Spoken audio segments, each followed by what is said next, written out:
You too funny. Please don't give her nothing to make us look crazy.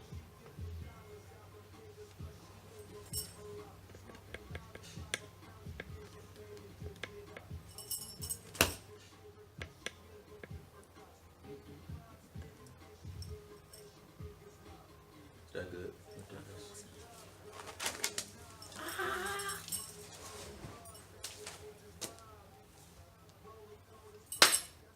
Welcome to Fight Heads MMA. It is May 13th? Yes. May 14th. May 14th. Yeah, May 14th is Monday, May 14th, the day after Mother's Day. Happy Mother's Day to all my mothers out there. I hope everybody had a wonderful day. I did. Boom. I have a special guest. How you doing, everybody? Look who it is. It is one of our amateur MMA fighters, Mr.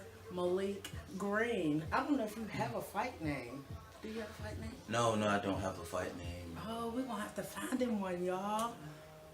I like to, I don't know, I mean, with fight names, it's cool, I think, to have a fight name, but at the same time, I think I want to kind of stand out and not have a fight name. Like, Okay. I think I could be good without a fight name, you know. So he put the People can kibosh respect on us having comments in the comment section after the video, right, y'all? He put the kibosh on that, so no fight name. What's up, young man? How are you? Welcome. This young man is from X-Combat Wrestling Trap Team. They in the house always. As always. Talk to us, Mr. Malik. I was following you over the weekend. Your teammate Kasim explained to me a few weeks ago that you guys were going to be on this card at the Mix It Up event up there in Manassas, Virginia. Yes.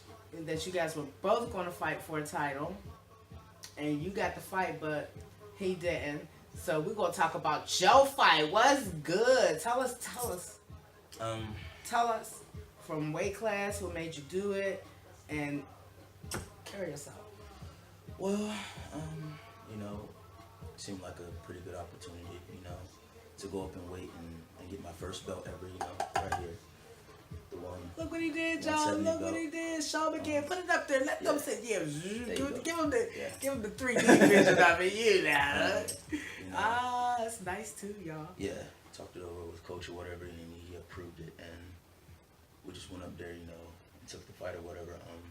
Originally, I was supposed to fight someone named Matthew Booker. What's my last name? Matthew, are we related? But you know, the guy, I don't know, for whatever reason, he backed out, so it was a replacement. A guy named Richard Spinelli. He's 2-1 actually, but it's weird on Tapology. It says he's 0-1, but his record is actually 2-1. You know, for the record, you know, he's a pretty good guy. From what I didn't really know anything on him. I was trying to look him up. You know, we were trying to look him up. We didn't really know anything about him. We didn't have a game plan going in. The game plan really was to be first. You know what I'm saying? Be quick, and you know what I'm saying. Basically, we were prepared to go all 5 rounds. You know what I'm saying? But I just happened to get him out there quick. You know what I'm saying? The first round TKO. I mean, I even surprised myself, but. I guess that really? comes from all the hard Because, you work. know, we only got that limited footage that came out, you know. Yeah. So I ain't get to really see the end of the fight. So that was a TKO, huh? He just... Yes. Did you follow him down? Basically, he came in, tried to be real aggressive. I mean, I think he was very nervous just by the way he was moving back and forth in the cage.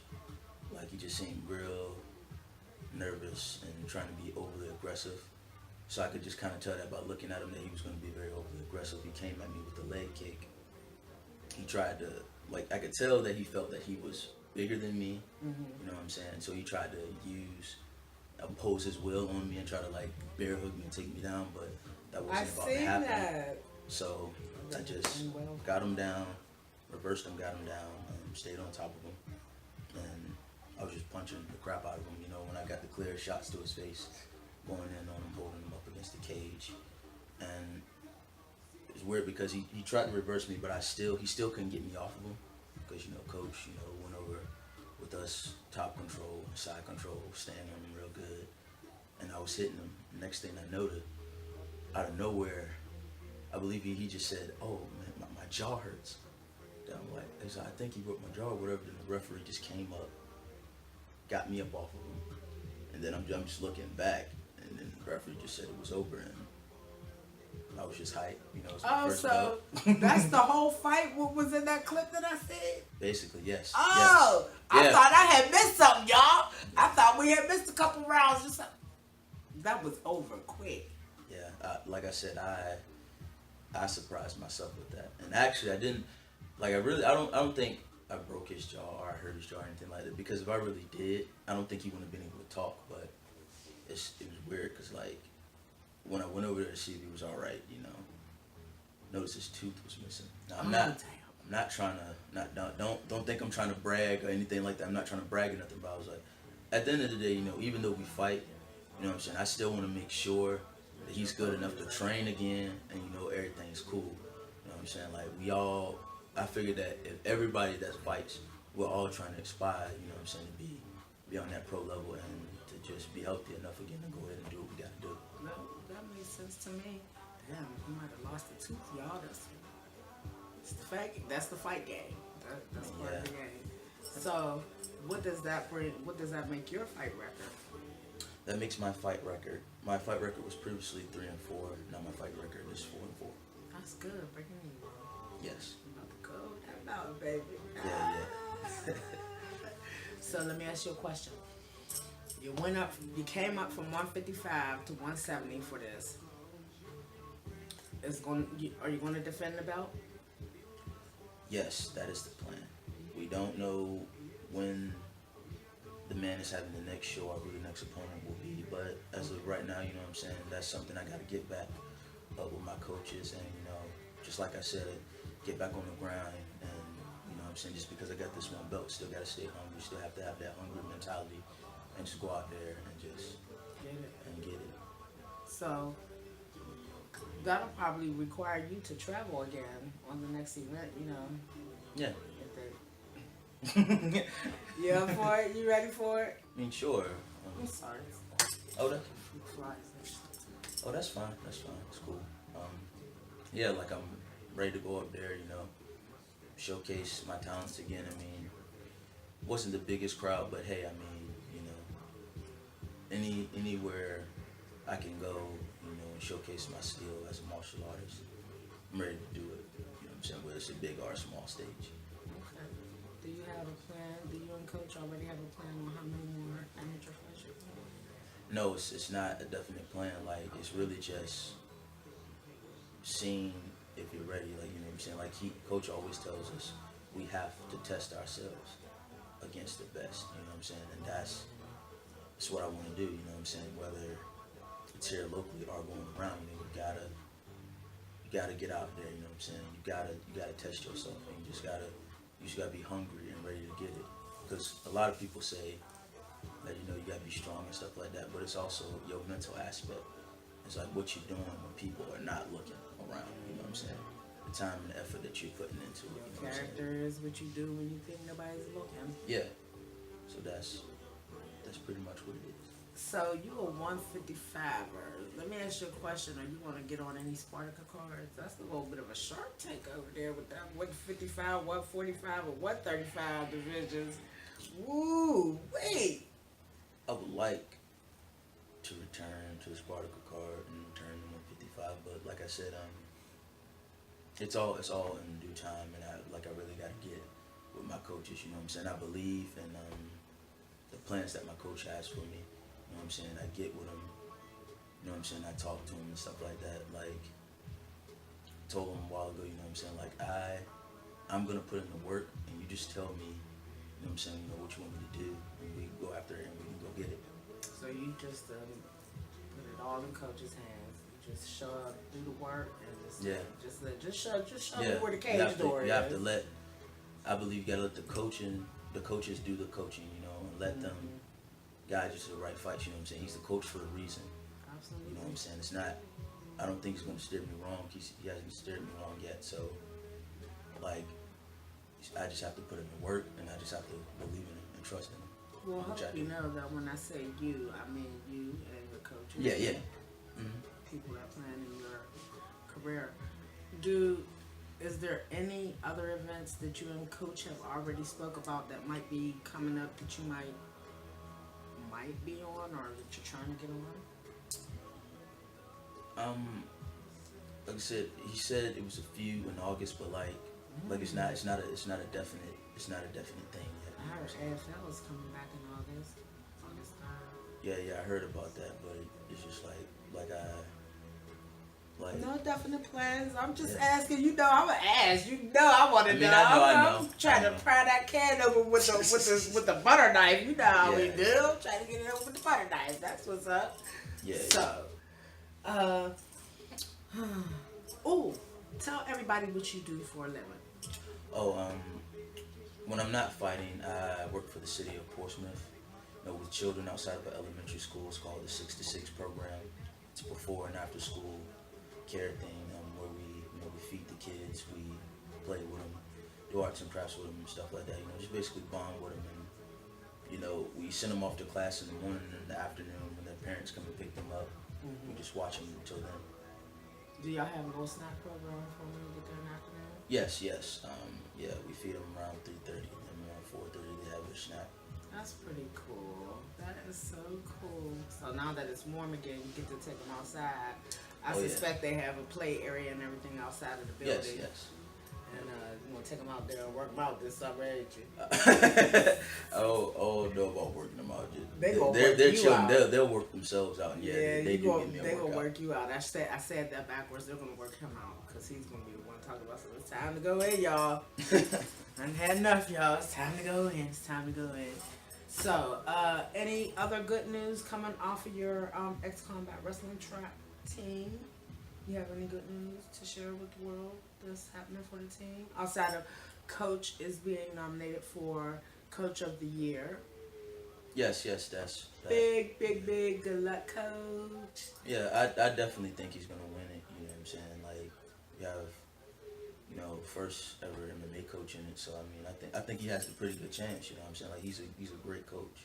Yes, he You know what I'm is. saying? Like, Yes, he's really helped me a lot grow. You know what I'm saying? And I owe this title to him. You know what I'm saying? I'm extremely grateful. You know what I'm saying? To Show even, them show them that belt again. I'm extremely Let them- grateful. Yes, let them get a good Extremely look at grateful for that. this, That's you know what I'm nice. If it wasn't for this man, Xavier, I wouldn't coach Xavier. I wouldn't even have this belt if it wasn't Oh, for so him. just look at that. Y'all know we gonna get y'all if y'all get Coach this award on Sunday. It's gonna be a problem. Alright. So, anything else you want to talk about while you're here with Fighters MMA? Just be on the lookout for your boy, Malik Green. You know what I'm saying? Just be on the lookout. I'm gonna be out there. You're gonna hear my name a lot this year. I'm gonna put in work. Yeah. Which gym where do you usually be at? If I want to sneak up on you and get some movement footage, where would I find you? Mostly find me at the UFC gym. The one on First Colonial? Hmm. Okay. So that's still y'all main spot, huh? I ain't been in there in a hot second, so Yeah, main spot. so it's time for me to make my rounds again with ex-combat. It's so many. How many of y'all is there that makes that team? Actually, y'all fighters. It's a lot of y'all, and Yeah, it y'all is. are great. I love y'all. I wanna go on the women's stage, about 13, 15 of us on that team. Y'all heard that? So do you know offhand, or you're thinking about offhand, who might be from your team that's going to be on this SFL 34 fight for the Warriors? Anybody that you can think of? So right now, like I said, no, it's not anything Okay. set. Well, if we hear any news about any of the ex-combat wrestling trap young men or girls that come off their team being on this SFL 34, Miss Nikki will let y'all know. 'Cause that's what I do. Yeah. Malik like, Miss Nikki crazy. No, this is just me. This is just me. I'm very happy for you. Congratulations again Thank on you, your thank you. win, on your title. That's exciting. And I'm excited to know when the next event is going to come. You're going to be able to defend your title. And I'll definitely let you know and all you guys know out there. You know what I'm saying? Just stay posted. Yeah. I'm so glad that I was able to get you so fast after you got that title. I'm so glad. That is really a nice looking belt. Mix It Up Sports, y'all did a nice job. That's they great. really did. It's got nice weight to it. Oh man. Beautiful belt. That's what's up. I look for you to have that for a while. You know that, right? Yeah, I'm looking forward to it. And I'm gonna be super excited when you start working your way to the 155 belt, because I know you got plans. The way you said it to me in the message, I was like, okay, yeah, he's for real about that. Yeah, we're gonna get that. Yeah. I'm looking for that. Yeah, that Shark Tank over there is part of the fight league, something else. But if you get in it, I'm pretty sure you can weave your way through it. There's some tough competitors over there. There's tough competitors everywhere. Yeah, everywhere.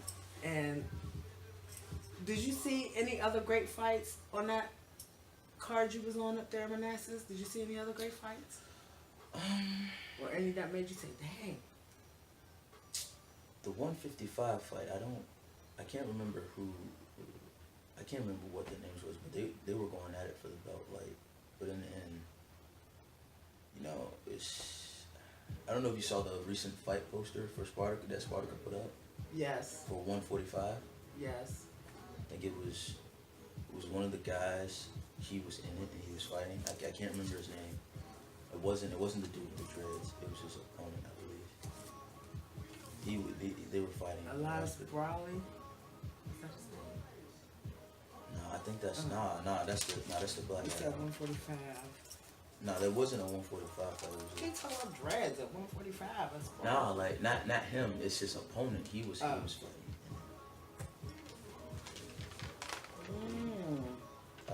I'm not sure. I'm not even sure, but I really wasn't paying that much attention to it because I was so focused on my fight. But And did it end up being a 2-day event? Do you know?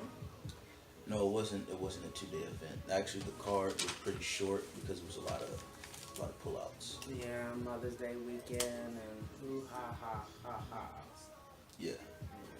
I was disappointed that Sim didn't get the fight. Yeah, me too. Yeah, because we were supposed to. You know, we came in this sport together, and you know what I'm saying, we were supposed to win our first belts together. So that was a little messed up when dude didn't show up. I was like, damn. that was, Boy, you didn't. I don't like no calls, no shows. We don't do that around here. You don't get paid for that. Get out of here. Yeah, but Costume's a scary dude, so I mean. He is. He's a little terrible. He's a little terrible in that octagon. He's a beast. So. Well, was there some type of was there like a fair or something or an event going on around that? Mix it up? No. It was just a fight card. It was just a fight card. Oh, okay. I thought it might have been like maybe a little set up for a fair or something for Mother's Day. Not for Mother's Day, but just in general. Well, young man, it was so great having you. Thank you. Thank you for having me. Yes, it's been a pleasure. Fight Heads MMA champions, ex-combat wrestling trap, 170-pound champion from the Mix It Up Sports event. Yes, we got to wait for him to get on the next card and defend this title. And we got to wait for him to make his way through the 155, wherever that may be. It don't matter, because we'll be right there watching, wait for him to get back. So, thank you guys. Check you soon. Bye. Hey, what's up, y'all? What's up, you good? Great. See you again. How you been? When you guys coming back to the gym for sparring? Oh, I Jaw, Jack, and Jenna. Oh, Lord. I like her outfit. Oh, Lord, that did not say that at the back of her shirt, good. Jaw, Jack, and Jenna. I ain't mad at you, girl.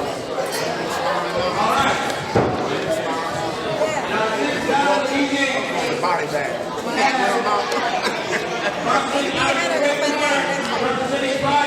Be ready. So,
Welcome to Fightheads MMA. I am Miss Nikki. This is the third week in May. It is the 15th of May, and this is my third time trying to make my update video. Every time I get ready to put it out, somebody text me or message me and tell me something new, so I got to readjust the information that I'm putting out. But don't forget, at the end of this video, you're going to have an interview that I did yesterday with a young man right here locally. I'll tell y'all who that is later. Let y'all wait on it. But right now, as I speak, I have the man, Mr. Joshua the Oxendine, on the phone. How you doing? How are you, young man? How you doing? I am What's great. good with you? First off, let me say thank you for talking to Fightheads MMA. Secondly, No problem. Thank you for taking me on. oh shoot, baby.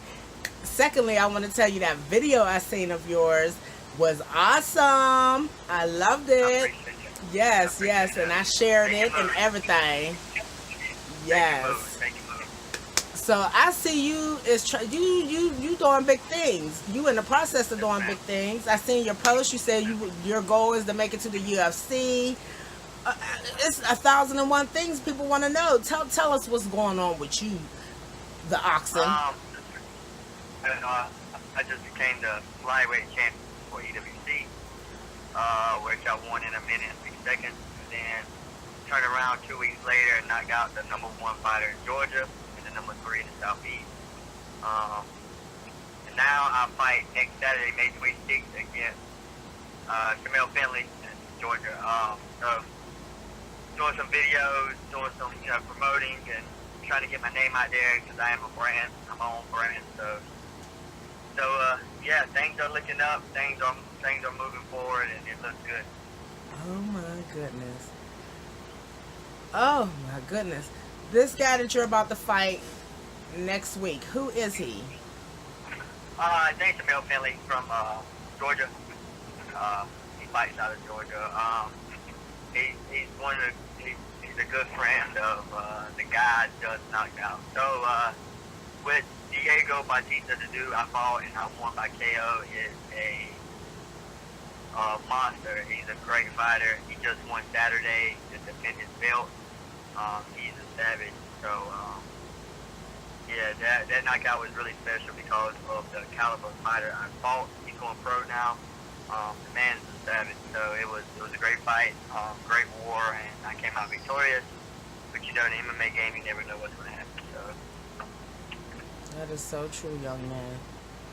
Wow. So you really on the move, huh? So what does your yes, record ma'am. stand at I'll right? move up. What does your record stand at right now? 8-3. Oh. Oh, you Yes, doing it ma'am. like that? That's how you do it? Yes, ma'am. Yes, ma'am. Okay, 8-3. No draws? No, I got one draw. That was in Vegas, but it's an exhibition fight. So, but in Reno, it was an exhibition fight. So it really doesn't count. I really can care less about it. Well, I want you to go up to Tapology and correct the information that they have out there on you, because what you just told me is Yeah, not I know. what. It's all. I know they be Yeah. all in their feelings about stuff and not doing stuff fast enough. I know they slow a little bit, but that's what's It's up. all good. I ain't worried about it. I'm going pro, so it's all good. So, when did you retire from the military? What part of the military you in? You were in Marines? I was in the Marine Corps, yes, ma'am. Okay.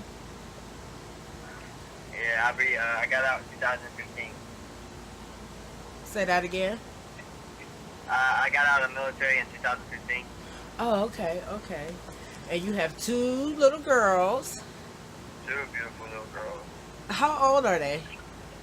4 and 2. Oh my goodness. Oh Lord, you got a handful, young man. You and your wife got Yes, a I do. handful. Yeah, we do got a handful. They are a trip.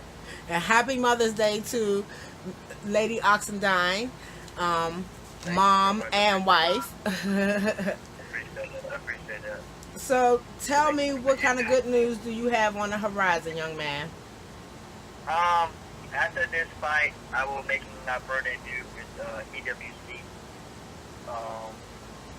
August 11th, I believe it is August 11th. I'll be fighting Eric Rodriguez at 125, and man, that dude, I'm gonna sleep him in the first round, and I'm gonna start my career off 1-0. But that's your prediction. He's gonna sleep in the first round. What? Yeah, I gave you my upcoming fight and my prediction all in one. There What'd you go. say? Knockout in the first round? Is that what you said? First round. Yeah, he's gonna sleep. You can You're tell him so crazy. Oh my God. Okay, y'all. Y'all heard it from the man himself. He said knockout first round in August at EWC. Pro debut. He tried to do it big. That's what I'm talking about. Ay, ay, ay. You know what? As a matter of fact, I did get your win at EWC, your last one, right? I was there. I was at that event. Yeah, so I got that. So I'm gonna have to go back through my footage and find that and resurface that for you. Yeah, what's good? Yeah. You was there. You was there. You seen me put that man to sleep and get that belt. Yes, you did. In good fashion. I love it. I love it. So, pro debut, August, say that, August what? August 11th. August 11th. Okay. I'm going to do everything in my power to try to get there. You know how that is. But EWC is one of my favorite events to go to. Y'all, they be turning up in there. Yeah, we be putting that work in. Oh my God. I'm not talking about y'all, the fighters. I'm talking about the damn fans. Oh, the fans is crazy. The Yes. fans is crazy. Oh my goodness. I love think it. people think I'm crazy when I say that. No, that is the truth. The fans are Fans are nuts in wild. there. But it's always a great time. I've always had a great time when I've came to an event up there, and I know they're having are they going to be having the midget wrestling on the card that you're going to be on in August? I didn't know. I doubt that. I don't know when that is. But That threw you off, didn't it? You was like, midget wrestling? What is she talking about? Yeah, yeah, I know what you're talking about. They're doing that. Yeah, for fun. I don't know when they're doing that though. To be honest. So, in your amateur career thus far, what has been or who has been your toughest fight? My toughest fight would be, I would say Diego Batista because of the caliber of fighter he is. Diego is, he's special, man. That dude's special. I give all props to him. He's a very, very great fighter. Even though I won in the first round, and I didn't lose that fight, I would still give him the toughest because if I would fight the guys I lost to now, I would destroy them. So, yeah, so I think he's my toughest. Damn, I gotta respect that. So you willing to rematch anybody that you lost to thus far, huh? At this point? Yeah, I fight anybody. I don't care anytime, anywhere. I just love to fight. This is what I do. This is my career, and this is what I want to do for the rest of my life. So I don't care who it is. They can step in front of me, they're going to drop. And your normal weight class is what? Flyweight. I fight flyweight, 125 now. That's what. How long you think you won't be able to stay there? I'm going to try to stay there as long as possible. You too funny. You too funny. Stop eating. Gotta stay small so I can make that weight. But if not, I move at 135. It don't matter. I fought 135 before. I fought 145 before. I'll fight anyone. I just like to fight. To be honest, I just love to fight. So is UFC definitely where you want to land, or if you get a chance with Bellator or one of the other, decent promotions right up underneath them? I really want to go to Bellator, to be honest. Everybody be like, why not the UFC? I love Bellator. I do love too. watching Bellator. I think Bellator is very exciting. I like the way they do things. Everybody knows about UFC. Yeah, obviously if the UFC calls, I would love to in the future. Who would turn that down? They stupid too. but Bellator is my main goal, and it's easier. It will be easier to get into Bellator than UFC. So I would say Bellator for sure, no doubt. Hopefully, I get 3 quick wins, and I can get my call, and we can do everything. I know that's daggone right. I know that is right. So let me ask you this, because I know you've heard this and I know you've seen it, especially if you're hanging around on my page. What do you think about the bare knuckle fighting championship that Reggie Easy Barnett is taking part in? Well, they offered me Barnett to fight on a card they just canceled. So me and him was basically going to fight for my pro debut on a card that got canceled. I was thinking about it, but What, the EWC card? Yeah, but it got Shut canceled. the front fucking door. You're playing.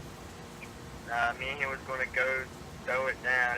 They offered me, so, but they canceled the card. So, the man- Oh the my man can fight. God, that would have been off the chain. Yeah, that would have been a good fight. Oh my God. Well, you know what I'm saying? I don't think that, once you make your pro debut, I don't think Reggie won't have a problem with still giving you a chance. You know what I'm saying? He ain't gonna back down from no fight. And I know you ain't, shooting it out there like it's a call out, but that's what the plan was until, you know what I'm saying, it was no longer the plan. But, if we can maybe talk that up, that would be nice, wouldn't it? That would be a great fight. It would be.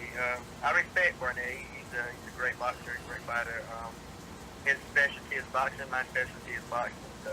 Oh, no way! Oh my gosh! I'm gonna be talking shit. I'm gonna be shooting shots. Yeah, what's up with that oxen? What's up with the oxen and Easy getting together? Oh, you done gave me some ammunition. Stop it! Stop it! Yeah, that'd be a good fight. Wow. So you spend how much time? Huh? Maybe in the future we can run it. It depends on where the career takes me. But bare knuckle ain't about their life. I I like respect 4-ounce that. gloves and getting wrapped up, but he's crazy enough to do it. I respect him for that. That man loves to fight. I love to fight too, but I'm not doing it bare knuckle and messing up my hand. I know that's right. But it's whatever. More power to the people who do it. They ain't gonna get me in there unless they're gonna be paying me really good. So, in your MMA career, you said boxing is your you with the hands. You is with the hands definitely. So, what's your second best movement in the MMA? My cross. Not put people to sleep. Nah. You too funny. I go to the ground. It don't matter. I go anywhere. We can wrestle. We can stand up. It doesn't matter. I'm all around. That's how I look at myself. I'm a boxer for a long time. I've been boxing for a long time. So I love to stand up. Obviously, I like to stand up. But to go to the ground, you have to go to the ground. MMA is part of the sport. So you gotta be well rounded. And to me, I think I just submitted the dude, and 2 weeks later, I knocked out the dude. So obviously, I can do both. Okay, I'll go with that. I can tell you one thing, young man. I'm just very proud of you. I really like how you market yourself. I really, really like that. I really like that.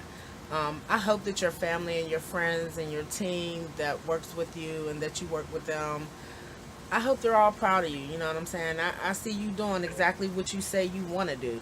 And speaking of, at this moment, I cannot say who is a part of that flyweight division in Bellator, but I know that would be the realm of Demetrius Mighty Mouse Johnson, right? Yeah, the UFC, yeah. Okay, yeah, on the UFC side and all those guys that he fight. Damn, boy. Ooh. I can't wait to see you fight. Yeah, y'all be crazy down at that weight class. Y'all real nuts. Y'all fly around and shit. Y'all do some shit I don't hardly get to see, you know what I mean? So it's gonna be exciting. So tell me what's your thoughts on your upcoming fight My thoughts are I put in a hard 6 weeks. I don't really study my opponent. I care less about what my opponent does. To me, if I do what I got to do, then I'm gonna come out victorious. I trust in my coaches. I trust in my training. I trust in the people around me. I trust in my family. So I'm just ready to do this thing. I get in there and I expect a war. If it goes quick, it goes quick. But if it's, I'm down for a war. So Shamil Finley, I reckon he's a great dude. I don't know nothing about him, to be honest. I know he's from Georgia and where he trains at, but you know, I'm a grown man. This is a grown man sport. So if you ain't ready to bang, then you got a bad thing coming. Because I am a savage when that door shuts, and I am a turn into a complete animal, and he's going to be in the way of that. So all I got to say about it. I know that's damn right. So, let me ask you the question about 864. Is that somebody that you, at this point, have the strongest relationship with it as far as the promotions and the different event holders? Yeah. EWC's there too. It's just EWC so far away. EWC so far away. But 864 is literally right there. So, and yeah, I got a real great communication and that workmanship with 864. So. Does 864 do professional bouts? Oh yeah, 864. We got Don Ward headlining. He used to be in the UFC. So, why are you making your debut at EWC as opposed to 864 right now? I'm just asking. I ain't picking. I'm just asking.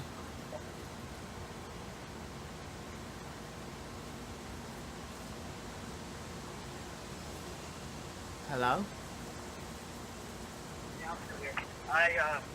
The reason why is because AWC offered me. Obviously, 864 offers me, there's more money. Obviously, I'm taking it. But as of right now, I'll be fighting for AWC. Say that again. I said, if 864 offered me for a fight, I might obviously take it. Because obviously they're going to offer more money, and money talks, and it's a bigger promotion, they have more people and more names known coming out of that, so I would definitely take it. But I love EWC. Bruce is my dude. So I would do anything for Bruce, So, did you just tell me that 864 offered you a little bit more money than EWC, but you still took? If they offer me a contract, obviously it'd be more money. Oh. 864 is a bigger promotion. Oh, so okay, gotcha. All right, well, I ain't mad at you. You know I love me some EWC. I'm trying to catch on with 864, see what's popping up in there. You know what I'm saying? So wherever y'all go, I try to follow y'all and keep up with what y'all doing. And the only way I can do that is if y'all let me know. So, you know what I'm saying? Anytime y'all want to jump on the horn with me, y'all just reach out. Ain't no big deal. I'm in. Right. All the way. I'm very proud of you. Congratulations on your pro debut coming up. Congratulations on your recent wins. Congratulations on getting this match coming up. You know what I mean? It's all relative. I really appreciate it. So, I really appreciate it. shoot. I don't know what to say, young man. Thank you for talking to Fight Heads MMA. Hey, did you see anything this weekend as far as in the big fantastic world of UFC or Bellator that shook you a little bit? Just that conversation with Pennington and about her in the 5th round with Amanda Nunes. Oh, her yeah. Corner, she told her corner no, she didn't want to go back out there, but they let her. That's about it. I would say, my corner shows me. If I tell them I can't do it, they ain't gonna throw me out there. But at the same time, her corner's know her best. So that was a sticky situation. But Yeah, it is. It happens. It happens, sir. Yeah, it is. And, I did hear Misha Tate say, that's your coach's job to push you through Yeah, those hard moments in your fight. So, I'm on both sides of the fence with it. Maybe I personally wouldn't have sent her back out there. She was done. She was done. But then she don't have to ever answer that question. In my mind, the young lady, Jessica Pennington, doesn't ever have to wonder in her mind if they had stopped that fight, what could have really happened. What happened, happened. She did the best that she could. She stayed in as long as she could, and it is what it is. Yeah, you're right. You're definitely right. So And I that's how I think look at it. I think if she would have, if she really wanted to be done, she would have told her coach, "Hell no, I ain't going back out there. I'm good." And that, Yeah. you know what I'm saying? Y'all make that decision at the end of the day. So if y'all say no, I'm not going back. She said it that she wanted to be done. But at the end of the day, I think if she would have made motion to say, I'm good, they would have stopped that fight at any moment. Right. Yeah, you're right. I give that girl props because she went on back in there no matter how she was feeling, and she what do y'all call it? Died on her sword. Say again? What do y'all call it? She died on her sword. Yeah, basically. Yeah. Oh, what's up with your girl missing weight? Mackenzie Dern. Oh, I don't like it. Oh man, that was some jive stuff. Yeah, I don't like her. So, bump that fight. Bump her. She's 7 pounds overweight. That's fair. And you know what? That's another one on the fence with, because the young lady Amanda took the fight, even though she knew the girl was, overweight. So she got what she got.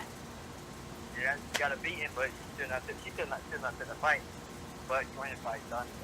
You think she took that money because she knew she was gonna be, and win, lose or draw, she was gonna get extra money because old girl came in overweight anyway. So she said, "Fuck it, I'm gonna run this one, see what happens." Yeah, you tried. Yes. Definitely right. So it's situation. UFC's getting sticky with it. Yeah. So, Yeah. But- Yeah.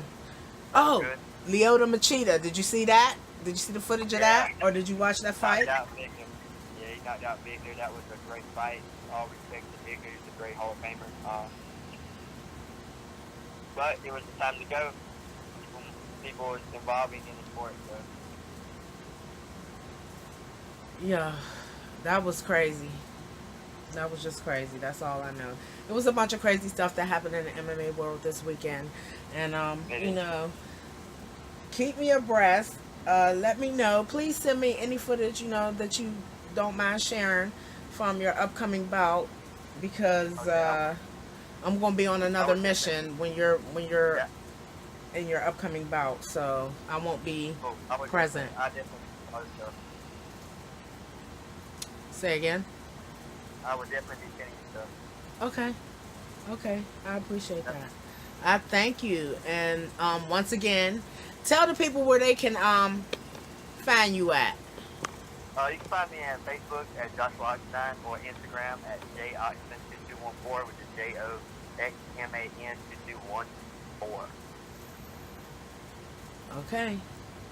So make sure you put that in my send me that through Messenger so I can make sure I put it in the post when I put my footage together for my update. Yes, ma'am. I got you. Sounds good. Thank you so much for having me.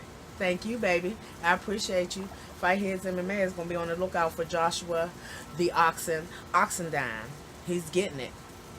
Upcoming bout on May 26th. And where's that going to be at? Greenville, right? Greenville, South Carolina. Yes, ma'am. Yep, Greenville, South Carolina. So be watching out for him if anybody's down in that area, or anybody else going to be on that card that want to talk to Fight His MMA.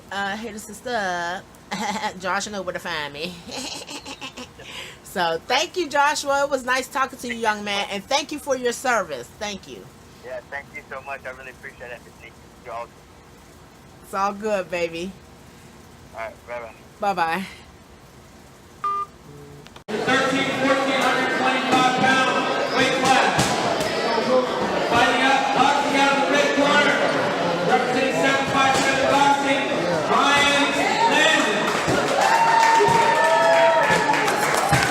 Boxing out of the blue corner. Representing Alexander Boxing, Tom Richards.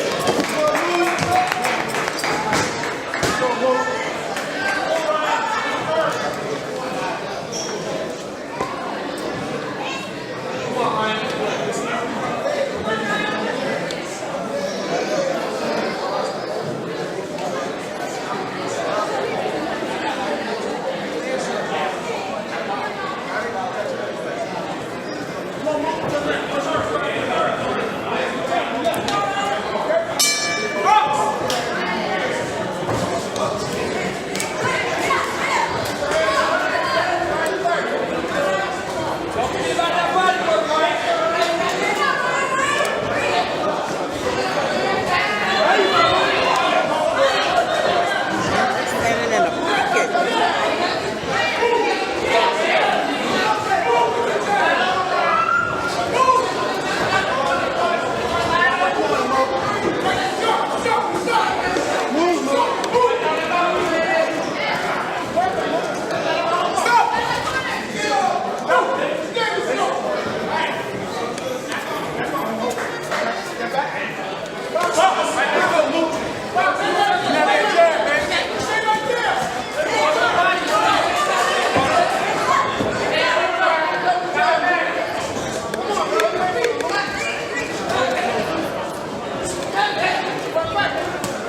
That's it, move, move. Let's go, move.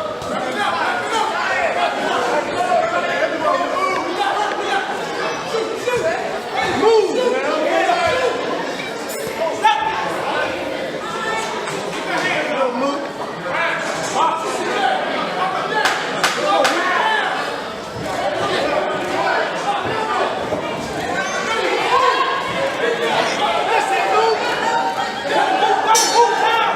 That's it, move. He's first, move.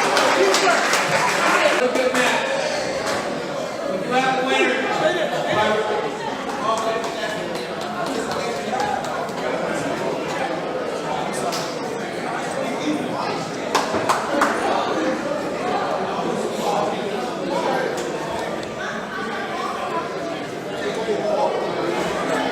We have a winner for referee stop contest out of the blue corner, Paul Richards.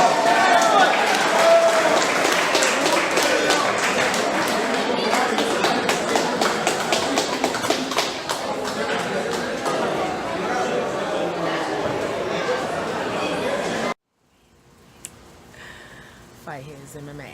Next up on the roster, I have Mr. Abu Day Ali, also known as the Red Scorpion, on the phone right now. The Chit Chat with Fight His MMA. Welcome, young man. Thank you for doing this interview. Yes, thank you. Good afternoon. I'd like to thank the MMA world and MMA fighters. First and foremost, thank you, Nikki, for So, having me up today. Thank you. we we haven't heard from you in a while, so we want to know what's going on with you, young man. Well, what's going on with the Scorpion? Well, outside of fighting, I'm working as a, health provider, dietary assistant, and I really enjoyed that. And, outside, besides that, I've had two distractions, but that hasn't kept me from training. But training pretty hard, just trying to stay ready, trying not to be impatient. Like my coach said, let the things come to you. But, I'm constantly finding myself looking on the internet for upcoming shows and to register myself with them. But other than that, just hard work and staying humble, staying hungry, and, being productive pretty much throughout my week. Waiting, staying ready so I don't have to get ready. That's the motto. You fight at 170? Yes, I fight at 170. Sometimes I may give the guys, an extra 10 pounds if they want to go catch weight. But with me being what they call the super welterweight, you got promoters that see me and they'll think that I'm an 85 or 205 guy. But me being a vegetarian, I'm probably walking around at 189. It's not hard for me to cut any weight at all. Wow. Just with discipline. I do have a big frame, pretty much. How tall are you? 6'2" and a half or 6'3", pretty much. Once, during the holiday times, I'm not able to get out and run as much as I would like to because I really can't stand the cold weather, but I get out there and do it. But my body works so much better with the warm weather, and that's why I'm glad that it's here. So when it's cold, I'm walking around at 190-ish. But other than that, once the weather changes and I get to get out more and run, and do the things that I like to do on the track and, road work, because the work isn't just done in the gym, punching people. You got work that's done on the outside, behind, some scenes where no one is looking. That's what makes a champion. Those nights that I could work a day and go to training, I can't sleep. And I'm up watching a Mayweather TNT episode, and, he's up 12, 1 o'clock in the morning jogging. That's why I'm not thinking that I'm the only strange one that want to get up and run because the champion is doing it himself. So, that's what I believe that, keeps your mindset and your body, situated. Because I have a motto, my little 5 C's. I actually stole it from a UFC fighter, and it's a female. It's a 5. Thug Road is called the 5 C's, and I've been using it ever since, and it's awesome. It's called conditioning or confidence. Conditioning, composure, and content equals champion. And whenever I'm feeling any type of way, that's what I say, and I'm able to get that work done no matter how I'm feeling. So, that's one of the main things with this fight that I've had over several years in the sport. The gyms, they're good. If you're in a big gym, a small gym, if you train independent, it's all good because at the end of the day, the gym is not walking into the ring with you. So, to me, you got to have some type of discipline to get that extra work done. Keep that edge ahead of everyone else. While everyone's sleeping, while everyone's out drinking on a Friday or whatnot, I'm the red scorpion to put me in work. I'm getting better. Always getting better. Always. That's the name of the game, isn't it? Definitely. If you want to be seen, if you want to be heard, if you want to be known, that's the name of the game. Y'all got to consistently stay on y'all's game. And I think, weight cut is always the biggest issue that I see in the amateurs and the pros. You know what I mean? Yeah, and it is still an issue with some people until they figure out what's good for their body. Because getting into the sport, a lot of people that have wrestling experience, they pretty much got a head start on everyone on cutting weight, because of the discipline part. But, there's guys that never wrestled that didn't have the experience that come up with, and find out scientifically little water weight tricks and things like that work for them. But at the end of the day, I believe that you have to find what works for you. Because in the beginning, I tried several things. Even though I started off as a wrestler, just listening to older guys around me, more experienced guys around me, and I tried them, and I just, go with what I'm used to. At the end of the day, after I've tried all of those, because what makes the weight cut harder is whatever you have on the outside of that weight cut. It's an irritable situation, and but yeah, it's an irritable situation. Everything irritates you. Somebody might walk across your grass, you might go off. so you gotta find what fits your body. And at the end of the day, when it comes to anything, discipline, the big D, discipline is what's gonna get you through any of their weight cut. I mean, I've seen it all when it comes to a weight cut. Seriously, and I've seen guys that hurt themselves, trying to cut so much weight so fast. So, I just think that, try some things, be open-minded, but at the end of the day, find out what works better for you throughout your job, because some of us have to work during the week, and we're cutting weight and have to go to work, and people are asking questions, and maybe wondering why you're slimming up, or why you're quiet, or whatnot, and why you're not eating lunch with everybody else at work, because you have your time when you're going to eat. Well, specifically myself, I have a time when I'm going to eat that day, and when I'm going to stop eating that day, and which is different from everyone else's, time that they eat. So, it's a frustrating process, but at the end of the day, this is what we do it for. And I actually love the feeling because, it makes you more focused and makes you more hungry to get in there and put on the show for the fans. And definitely, like you said, show up, show out, and be heard. Definitely. Definitely. Well, damn. Thank you. Hey, you talk about okay, so the biggest example that we have with the weight cut situation is Miss Mackenzie Dern this past weekend with the UFC against Amanda Cooper. Wow, She was yes. 7 pounds overweight. That was a big deal.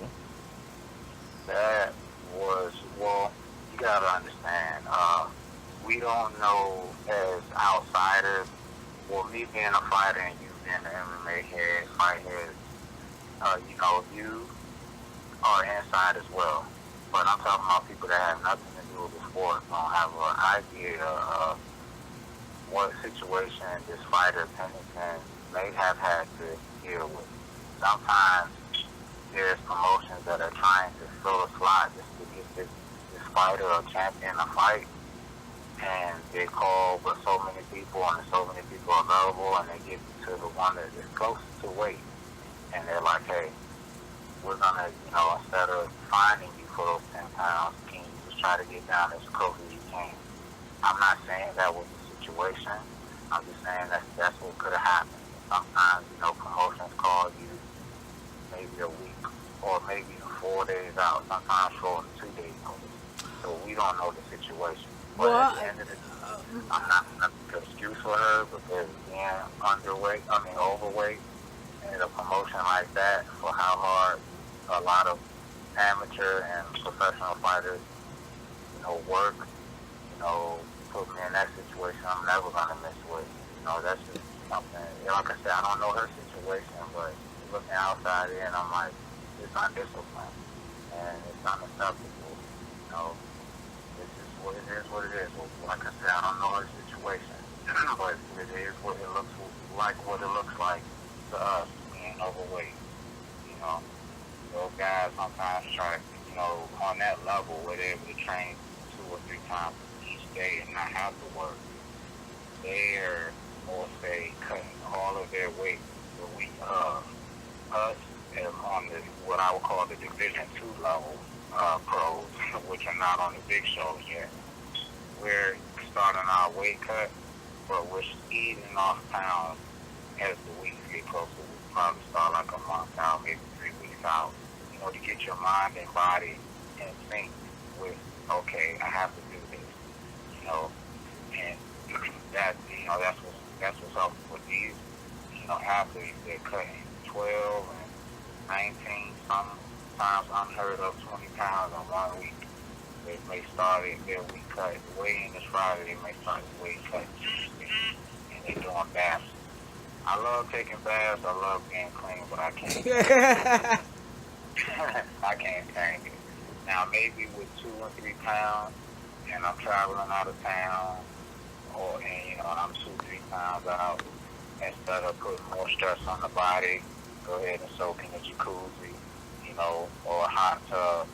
But, some people live and die by these walk-in steams, saunas that actually drain more energy out than what you're trying to get out. So at the end of the day, you gotta find that balance for yourself as a fighter.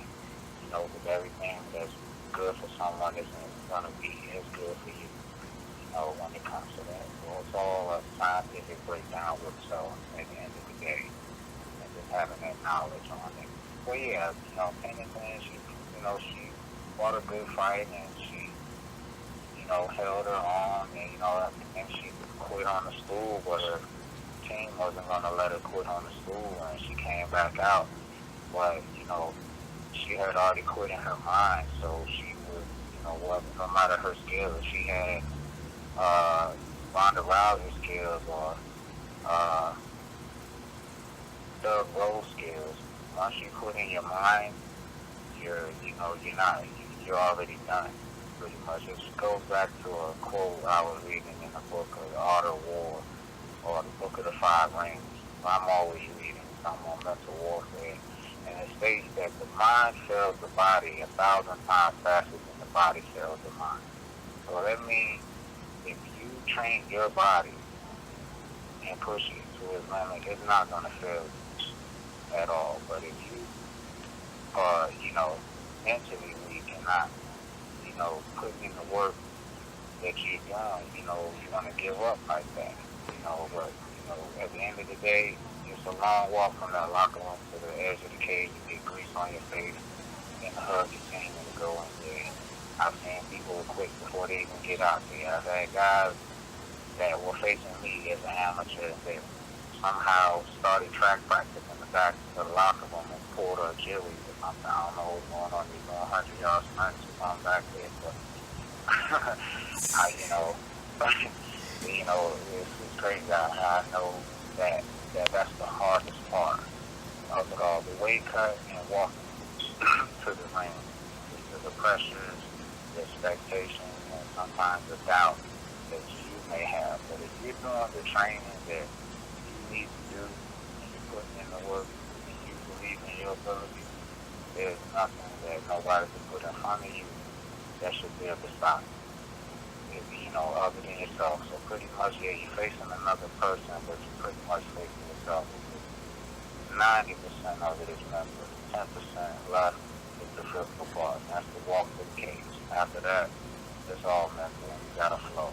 That's what I think. And like I said, she held her own, but Nunez is a beast.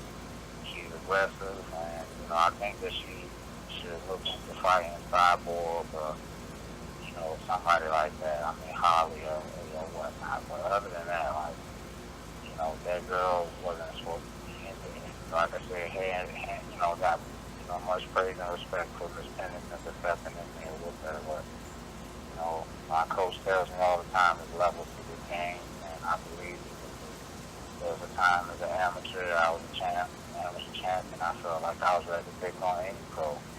But there's levels to this. Going to gyms, cross-training, or even at your own gym, meet that old pro that reminds you that you're still a grasshopper. That gives you that slice of humble pie, and let you know that your career and your passion, your drive, and your ambition, all of this is not a sprint. It's a marathon. So, again, like, much respect to Ms. Pennington, but, that was undisciplined for her weight, cut, not being on weight.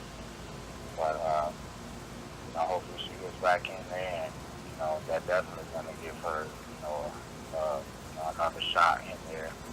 But if she would have just quit and not came out and did a Lomachenko, like Lomachenko fought Rigo there. Yeah. And he quit on the stool. Now, she probably wouldn't get a fight back or another fight. So she pretty much, like I said, she gave up mentally, but she didn't give up, physically, and went out there and did her thing. So maybe she could bounce back, I don't know. But, I think that she could take the extra 6 months and come back maybe in December or something like that. Get her, some people think that when they have those type of breakdowns like that it's a physical thing. No, it's another thing. Go do some reading, go do some meditating, go do some breathing or something, to get your mind right, get your soul right within yourself. Because at the end of the day, that's what's going to push you to do those physical things. Because some people are like, oh, I'm going to get right back in there after quitting like that, mentally or physically. And that's not the fix. That's not the key. You got to get your mind right. You know, spend some time by yourself. Some meditation, like I say, do something, some fishing, do something that you don't even have related to fighting. Just get yourself, you know, back on, you know, get your ducks in a row and get yourself back focused to what you want to do and get back to doing what you love. You know, it reminds me of those fights where those guys that I've always seen them retire after a bad performance, and a couple months later they're back in the ring again. You know, they didn't have to retire the first time. You know, I felt like that. Yeah, I'm gonna just keep it real. You know, because how I performed, whether I won or was a defeat. You know, but at the end of the day, I'm like, you know what? I ain't even gonna think about this. I'm gonna just go fishing. I'm gonna go riding some bikes. I'm gonna go, you know, walking. I'm gonna go on the trail, hike or something. I'm gonna go to somebody's state park and just go out with the dog and do what I need to do and get my mind right. And I'll get back in there doing, you know, even after my last loss, like I can use that as an example. You know, a lot of fighters won't do that, but you know, I can't see, you know, the sport, man. My last loss, it was devastating because I hate to lose, and I'm a competitor, and I know that I was better than that, but I defeated myself, and my opponent was the better man that night, you know, with certain situations that, you know, transpired, you know. I had to forgive them and forgive myself and get back to the drawing board and pretty much find myself, you know, wanting to face them again, you know, and not right afterwards, but I just know that, you know, I'll end up seeing you again and, you know, it's not going to be, you know, it's going to be you know, opposite of what happened the first time. And it's not, you know, bitter blood when I feel this is competitiveness in you. Like, hey, I could do this. I'm not a quitter. And, you know, there was a situation, and he was a better man that night, and I got much respect. And don't underestimate anybody. But a lot of people that I fought or faced me, they're either not fighting no more, or they don't want to rematch anymore. But luckily, you know, unfortunately, I have a guy that I faced last year that is still questioning a rematch with me. And I'm excited about it because this year, 2018, has been kind of slow. I'm definitely interested in it. I haven't signed anything, but it's been, you know, good talks about it. Ali, Red Scorpion versus Doug, Cold Red, Doug Coltrane, Part 2 at Next Level Fight Club in Greenville, North Carolina. It's an awesome show. I didn't mean to get off track. No, you good. Say what the date on that is again. Yes, Next Level Fight Club, September 27th, 2nd, 2018. And September 22nd. 22nd, yeah, they're an awesome show. They definitely take care of their fighters. Good environment, family environment. That's probably one of the second shows in my career that I can say that, you know, I wouldn't mind going back to the CEO. I took pictures with him. He wants me back, and it was just up to the matchmaker. You know, sometimes, you know, in the beginning, you know, when I was victorious out there a year ago, you know, I wanted to compete for the title, and, you know, they have a system, and, you know, a lot of times, you know, out of towners, you know, are not going to really just hop right in there to that title contention. So I told them, you know, I'm willing to work for it, but my goal, if I'm fighting in town or out of town, is to get to the goal. So I'm willing to definitely put on a show. Of course, be victorious with confidence is my first pillar, and condition is my second. And, you know, I'm definitely believe in that, and I believe in my ability. And it's not, I mean, me and my opponent, we talk a little shit, but, you know, then talk about some real shit about fishing and, you know, about life and about, you know, us selling some tickets make me some money, and I talk to him about, hey, everybody I face, whether it's him or not, or even in training, there's gonna be a day I'm able to sit back and talk about this, to people, to my, daughter, like Ollie and Fraser, you know what I'm saying? They talk about, how they had their dislikes or frustrations and then the good things. So I definitely, told, we're going to handle our business, and at the end of the day, professional and civilized people, and we love doing what we're doing, and I see that when we're going to affect it, That's pretty much it. I like to do talking with my walk, man. That day, Ego came out with Perfect song. I ain't mean to get hyped, but when I thought about that before that, I just want to walk it like I talk it, nigga. It's not just because of the song, it's just I like within me naturally. I want to walk it like I talk it. I haven't heard the song, so in this moment I can't even relate to it because I haven't heard the song. I seen is they got a video or something for it on YouTube. I ain't even took the time to watch it yet, but I'll check it out, see what's Gucci with it. I'm selective with my choice in music. I'd rather be listening to some old ass Dre or something. I listen to jazz, No, I said some old Dre. Okay, yeah, Dre. Oh, yeah. Yeah, Dre. some Dr. Dre. Yeah. Yeah. That's where I'm at with it. Some Ice Cube. I need some. Yeah, I need my West Coast. Forgot to mention, I've been since probably the winter time working on my jiu-jitsu. I'm actually looking forward to being promoted this upcoming year. Definitely looking into getting some tournaments because what became more important to me is that I'm each fighter is good at whatever set skill that they have, which you have to be well rounded. And I'm just that perfectionist by nature that I just try to fill in, where I feel that, I may be in danger in if I'm in danger. That's how I feel. I don't, people ask, well, what are your strengths and weaknesses? I mean, I don't believe I have any, but, people think that, to keep me on the ground or whatnot, is the key to winning the fight, the blueprint. So, I'm more inviting people now to do what they think is going to happen, by getting myself more well-rounded and more comfortable with training with, these black belt jiu-jitsu guys. And not to mention, I'm a brown belt and judo myself. But my philosophy is, man, like, you're not going to, get doing jiu-jitsu if I'm punching you in the face and you're going to sleep. So the fight begins on the feet at the end of the day, but what I've known from being a wrestler myself is that 90% of fights go to the ground. So, being good at stand-up is awesome, but I just, want people to know that, yeah, there's still being evidence in the gi, in the no gi, and putting in work.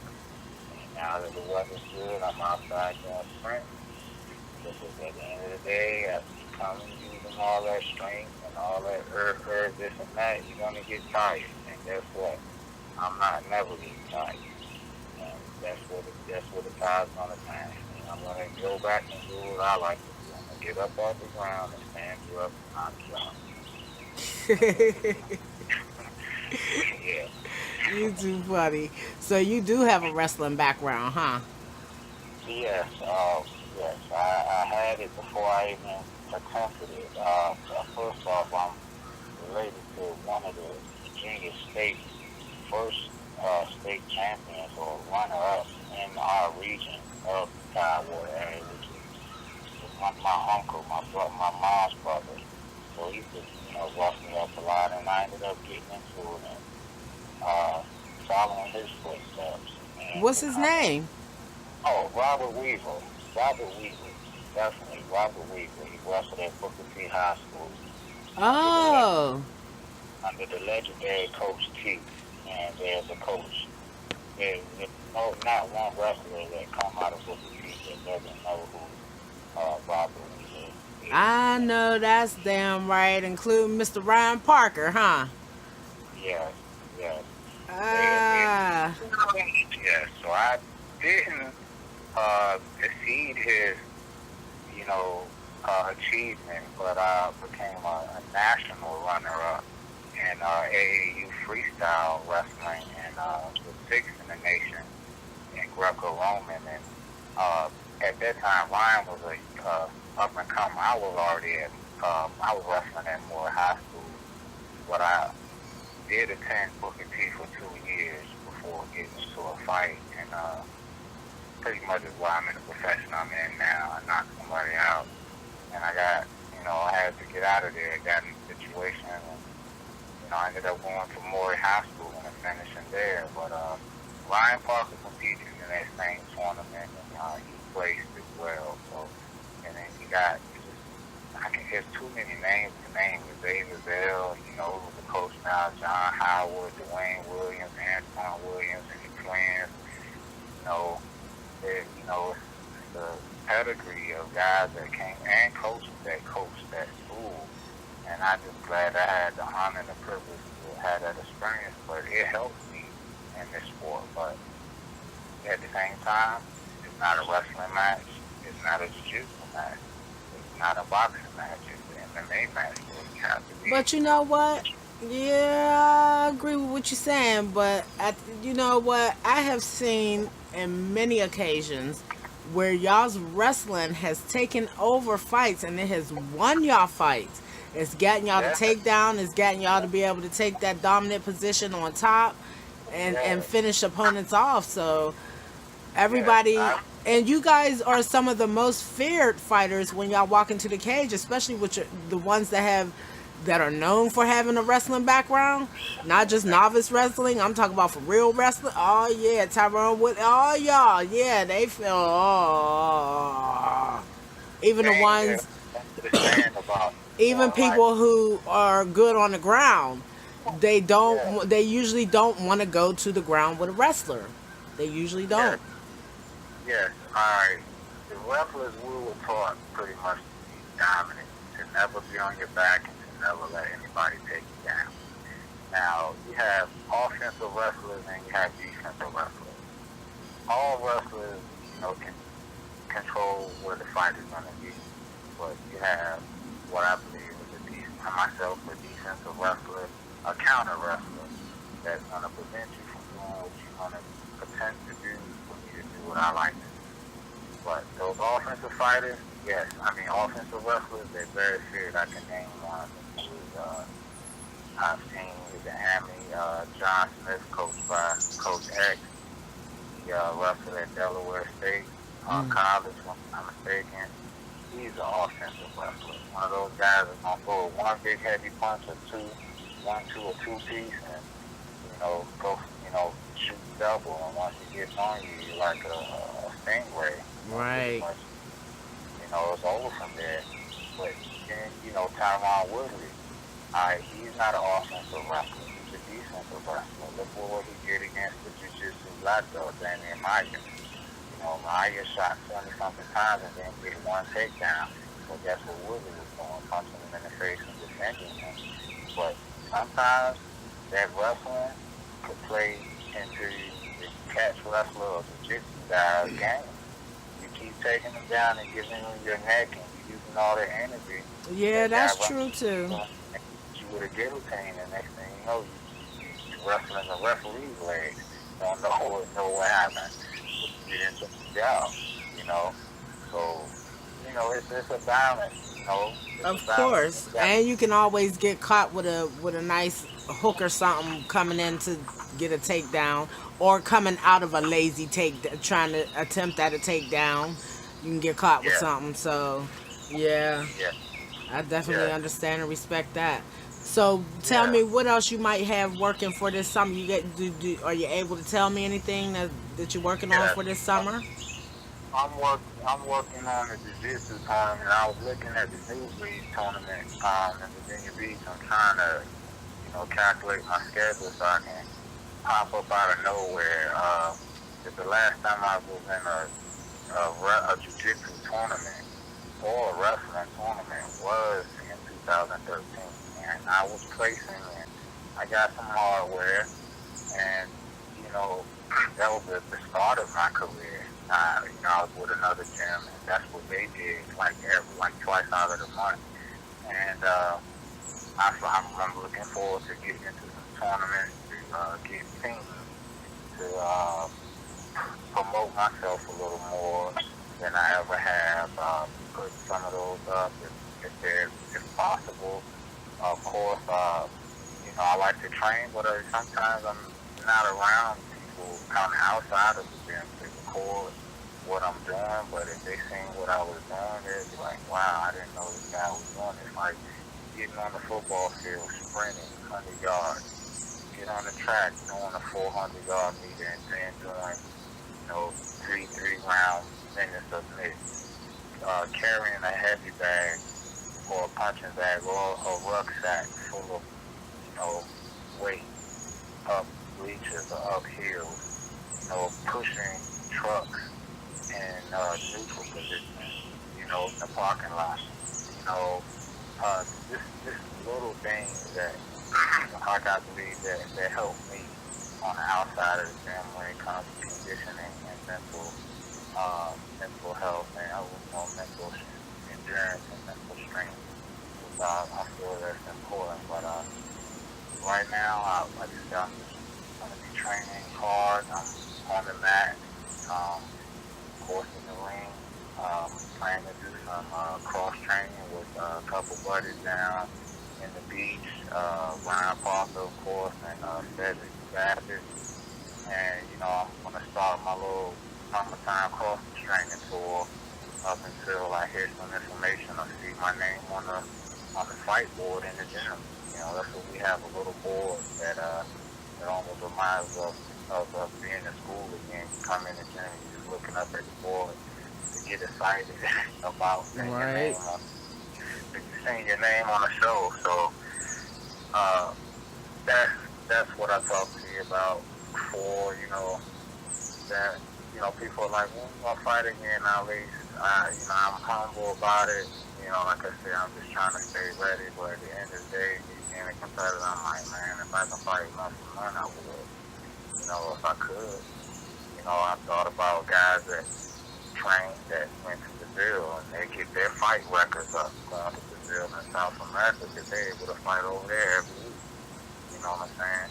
They come back here 13-1 or 17 or whatever. They got those fights up. I don't know. I know for a fact the competition in Brazil and stuff. But I'm just saying, you got those stories that I've heard about that. Like I want to fight. I would like to fight at least 3 times in 1 year. There's guys that I'm looking at on television now, fighting 4 times in a year. I don't know what it is, but I'm just gonna stay ready, stay patient, and hopefully the universe guides the right situation and the right people in my life, and help me, do what's destined for me, and the fights that are destined for me, they come to existence, and I just want to be ready for them. I'm not ready for anything else that I wake up to, willing to face. That's what my perspective is on this summer. Of course, want to get some beach time and get some swimming in, but other than that, I really haven't. Well, when you come down here, you need to reach out to me so we can do a face-to-face. Oh, that's gonna happen. For real, it would have been today. I ain't allowed to. I was gonna surprise you, but I got a tooth extraction that's being done tomorrow at 8 o'clock. You got what? I gotta get a tooth pulled tomorrow at 8 o'clock. Oh. Yeah. So you right here? You down here right now?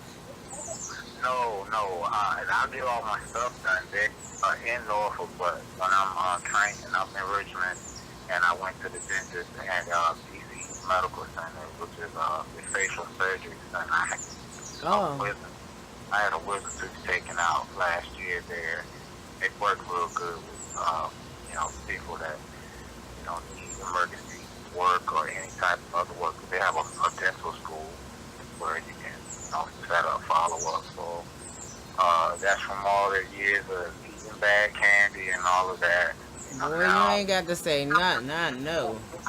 God, I had no idea because the bad part about it is there's been days that, last week I only probably slept like 3 days, but, Ooh. it hurts at night. Pretty much it don't hurt that much during the day. I keep it clean, but it just developed, it's like an apple that the core fell out of, so that's what's going on with it, and I got to get that out. So I can get punched in the face pretty much. I was in training yesterday, and I got punched in the face, so I was pretty good. I was on good, but tomorrow's coming out. Got to put on a red jersey like the quarterbacks do when they can't get hit. I can do everything else. Yeah. So that's the situation with the Scorpion. And, like I said, I just mentioned to you, I just reached out to a couple guys that, hey, I want to start bringing guys in, and I want to start coming to the gym because I want them to know that if they have an opponent, you don't have to just get ready and prepared with guys in your gym. We've known each other for years and been around each other in the circuit. I don't have prior issues of calling a Cedric in or a Demond in or Ryan in or anybody that I feel that could, not just mimic a opponent, but just give me the work. You know what I'm saying? That I need to be prepared at the same time. Somebody that that's, willing to do that. And I think that's what we need to do more of, for real. A good thing that happened this week, one of my teammates, my stable mates, just got the big call from the big show, the Contender Series. UFC Dana White's Contender Series? Yes, one of my teammates, Deshaun Boakright, the 205-pounder. We've always trained together and, helped each other. And he's been in my corner at a fight. And I had yet to be at a corner of his, but he fights June 12th in Las Vegas. He just got, I thought I shared it, but we just got the news. Well, the coach told us he had a big announcement. I'm just figuring that, hey, it's probably another show that we're all going to get an opportunity to be on. I don't look at it no different, but it just brings us closer because being here in Richmond was a blessing. Being with this gym, the opportunity of a lifetime. And, there's a lot of, prominent individuals that are around us up here that, make things happen. Greg Hardy was supposed to come to our gym, who was fighting on the Contender Series as well. The ex-former Cowboy, he was coming to our gym and was going to be our heavyweight. I don't know what happened, but he got him 3 amateur fights. And obviously, through his power of ticket sales, being a former Dallas Cowboy, ticket sales got him, signed to the UFC. So now he got his opportunity to see if that check that you signed can cash. And I say, at the end of the day, that's what it boils down to. My buddy, my stablemate, my teammate, Sean Boakright, I told him I'm lost for words. I'm more happy than he was. When I got the information, I'm hopping around, running, pacing the house like it's my call. You know what I'm saying? People understand I am not a bone of hate in my body. I'm sometimes happier for other people than they're happier for themselves. But Sean is a super awesome, humble guy. The 400-pound silverback is what we call him. And he's going to go in there and put in work. And we're going to prove why FMMA Institute has, some of the best talent. They draw in that. A lot of people that train there aren't from there. Myself, being an hour away from my home in Norfolk, and family and, this environment. I'm away doing business, which I'm enjoying, up here in Richmond. trained at the MMA Institute on Jank Road. And my coach, head coach Rick, is a great guy. Open arms welcome me there. Number of guys come through there that fight at Bellator, Terrell Hobbs. Got another UFC guy, Tom Lawler, who was a veteran. You know, he may come through there, and Abdul Shagahar, who was an old UFC vet that trained there, and I'm just glad to walk through the door and, you know, to have the opportunity to train there because I want to put a belt in there for that gym as I've done in my previous gym as an amateur. And like, you know, you being on America's team, Cowboys, you know, they've been winning. You go in there, you see all their trophies. That's what you want to do. You want to be part of that machine, you know, as a team. And at the end of the day, when you walk in the octagon as an individual, so I'm ecstatic for my teammates, and I'm glad it's not far away. Right. Because, you know, as far as like the date that they're gonna fight, June 12th, because I'm really looking forward to seeing somebody that I know, that I train with, that I eat with, that I sweat with and bled with, you know, getting his opportunity. And with me being excited for him, you know, there's people that are like, hey, Ali, you know, they gave me a text, and I even mentioned this to them, you know, what I'm talking to you about. They're like, hey, man, universe, you know, is opening up some doors for you, man, and it's your time is coming, and it's gonna be something that is, you know, bigger than what you thought it was. Just, you know, my pursuit, you know, in the sport, I love to fight. You know, I never had a specific thing like, hey, you know, some people say their goal is to make you here, make you there. It isn't. I just want to do what I need to do and enjoy it as long as I can and get what's destined for me. You know, and as long as I'm staying humble and working hard, what's destined for me, what happened for me, and whoever or whatever situation comes about, they're going to appreciate the individual and athlete that they have, you know, given that opportunity to. But again, you know, I'm just, you know, still excited and just, you know, glad that I'm, you know, yeah, but, you know, this guy that's gave me an opportunity. Well, It's a beautiful day outside. it is. I'm enjoying, and you know what? I'm hoping that all this natural noise hasn't drowned out our interview Telling you, in my recording. Listen, It's a good interview, man.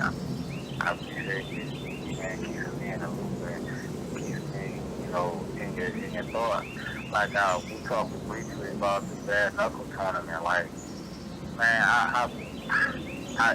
that was right up my alley, and you know, I seen it, and I'm like, wow, you know, I'm ecstatic for Barnett representing Virginia. He's gonna do his thing. But I also have another buddy who was going to be fighting in the heavyweight division. oh really? Arnold Cali Boombaye. Oh my God.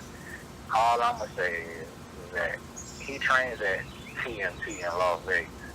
And I'm just saying, there's some people that's going to sleep in that tournament. I'm not. I'm trying to pick, this is a guy that is more humble than myself and anybody I've ever seen. I've never seen him talk shit or anything.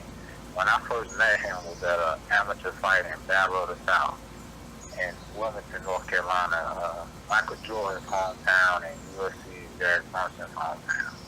And he was fighting this guy named Alan Crowder, who was in the UFC right now. Now, this guy, we didn't even know who he was. Well, his hometown at the time was Chicago, but I think he's originally from Alaska. You know, brother. But anyhow, he was sitting alongside the wall, reading a book, eating watermelon with a fisherman's hat on. Now, mind you, we already knew who Alan Crowder was, who was the down south heavyweight champion, and who was on the UFC now. When I tell you this dude got in that ring, I didn't know who I seen. I mean, this dude is going to open some eyes, and I don't know why he hasn't even got the call to the contender series yet. but like him and a couple others that I train with that are, trying to get themselves together right now. There's some monsters that are being slept on, but I don't know, Cali Boombaye, he's on my website. I mean, on my webpage on the book. He is a killer. Do you have any of his promotion stuff for the Bare Knuckle Challenge on your page, or something you could send me so I could push that out? You know what? And you know what? You need to go ahead and give him my phone number so me and him can have a conversation. Yes, and he's a very good person to talk to, and a very good interview.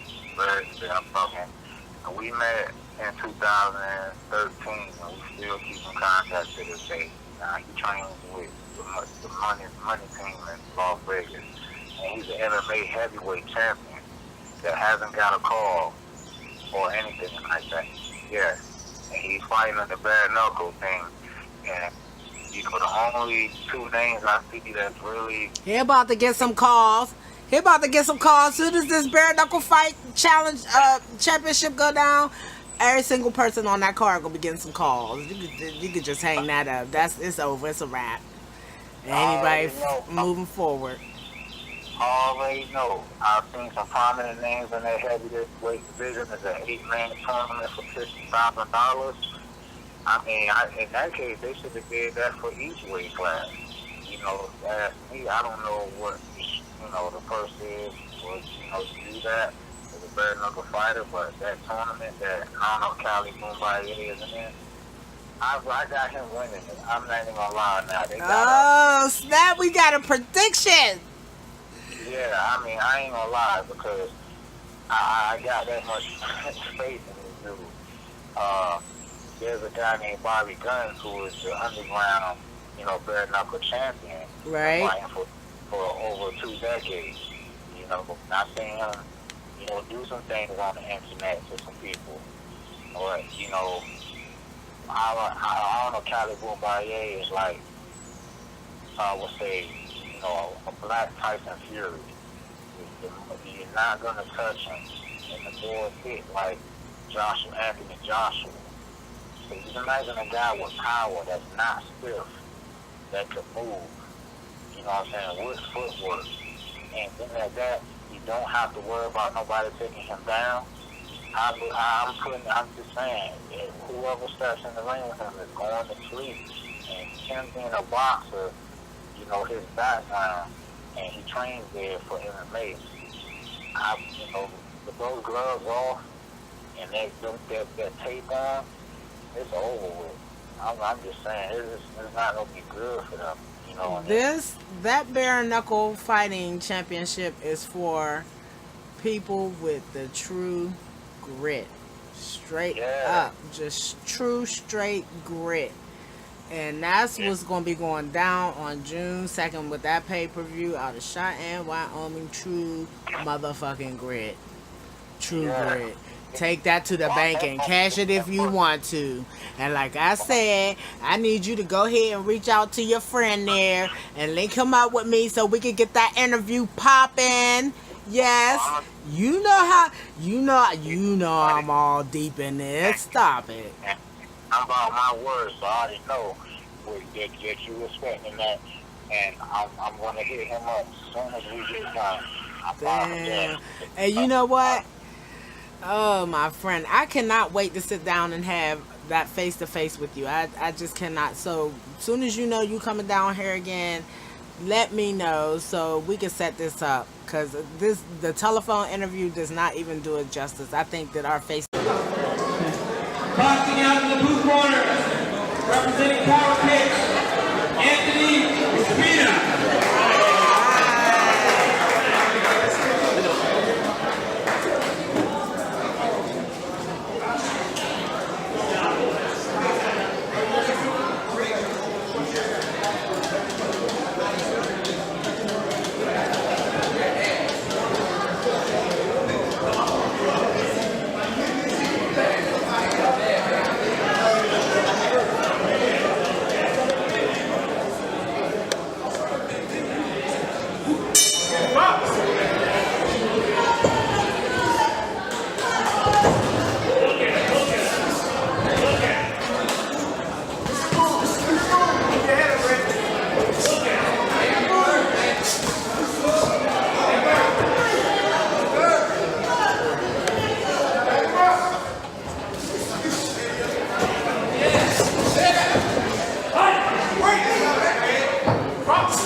right, again, next up on the roster, shocking news. I have Mr. Todd Monroe. Welcome, young man. Thank you for having me. Oh man, I'm excited to have you. Like, you just bounced into my radar here in the last week or so. I've seen some of your Okay. posts. I know you had a fight this past weekend. So, first of all, welcome to Fight His MMA. Thank you for being here. Thank you for having me. You're very welcome, young man. Secondly, you're going to have to tell me and my audience who you are, where you're from, what weight class you fight at, and your last fight from this past weekend. Okay. So I'm going to be quiet and I'm going to let you take over right here. Alright, my name is Todd Monroe, Todd the Matrix Monroe. My MMA record is, now my professional record is 3-1. I fight out of Greensboro, North Carolina at Matrix MMA, and I represent Team Rock Bottom. So, yeah, I fight at, also fight at flyweight 125. I was the EWC champion at 125, as well as Battle in the South champion at 125. That's in Wilmington.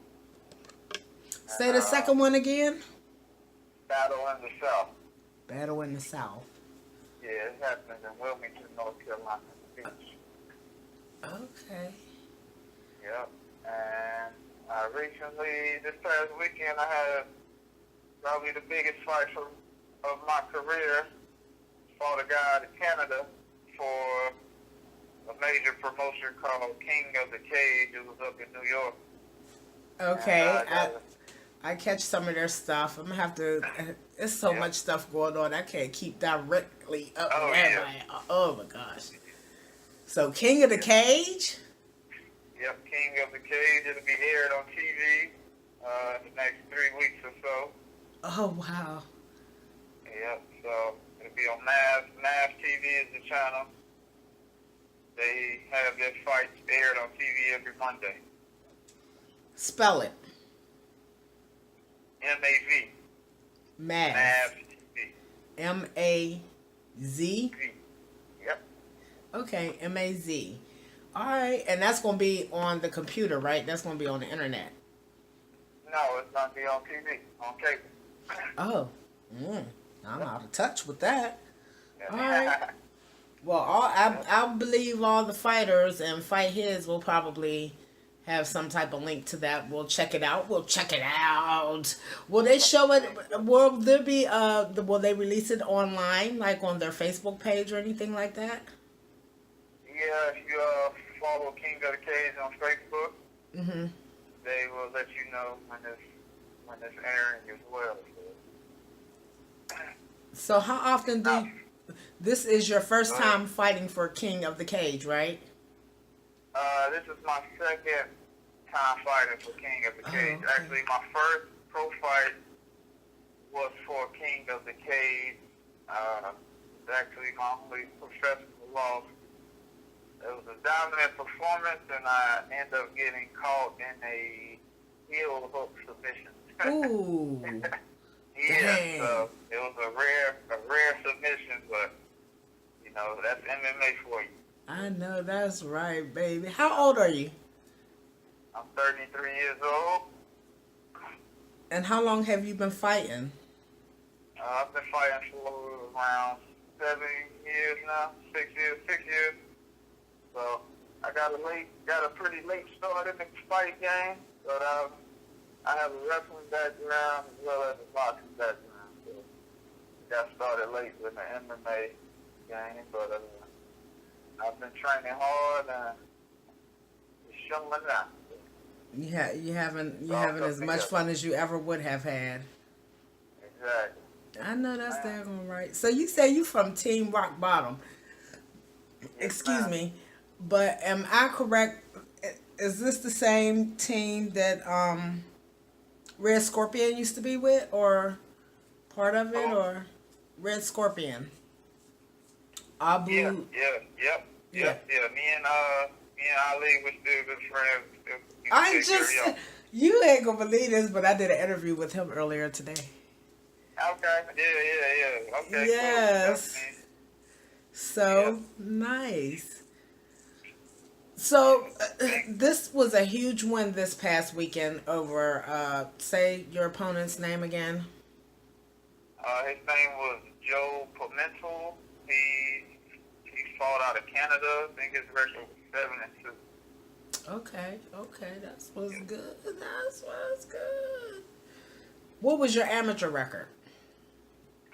My amateur record was 7-4. You had a pretty decent amateur record, and now your professional record stands at 3-1. 3-1. Oh boy, you are on a tear, young man. You're on a tear. That's what's up. So, where do you think you're strongest in your fight game? What's your strongest point? Probably I like to stand up and keep banging, so I like the kickboxing aspect of the cage. Yeah, so right now I get a lot of wrestlers that want to fight me. Just like this weekend, he was a good ground guy, so he thought he had something on him. But like I said, I have a wrestling background as well. I just don't display it because I like to kickbox. So. Oh wow, that's interesting. All right. So, all the wrestlers that think they can have an advantage, they You, can come see me. Scorpion and I had that same conversation about, wrestlers as opposed to the stand-up fight, and yeah, we had similar opinions. Right. But I get it, I understand. That's what I'm talking about.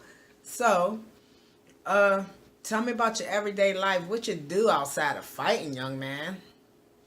All right, so outside of fighting, I have my own gym in Greensboro, North Carolina. Matrix MMA. So I personal train full time, certified personal trainer, personal training clients full time at my gym, and in the evening, the fight team comes in and we train. So that's my everyday life. It's just working out and fighting. That's what I do. What I do full time. That's what's up.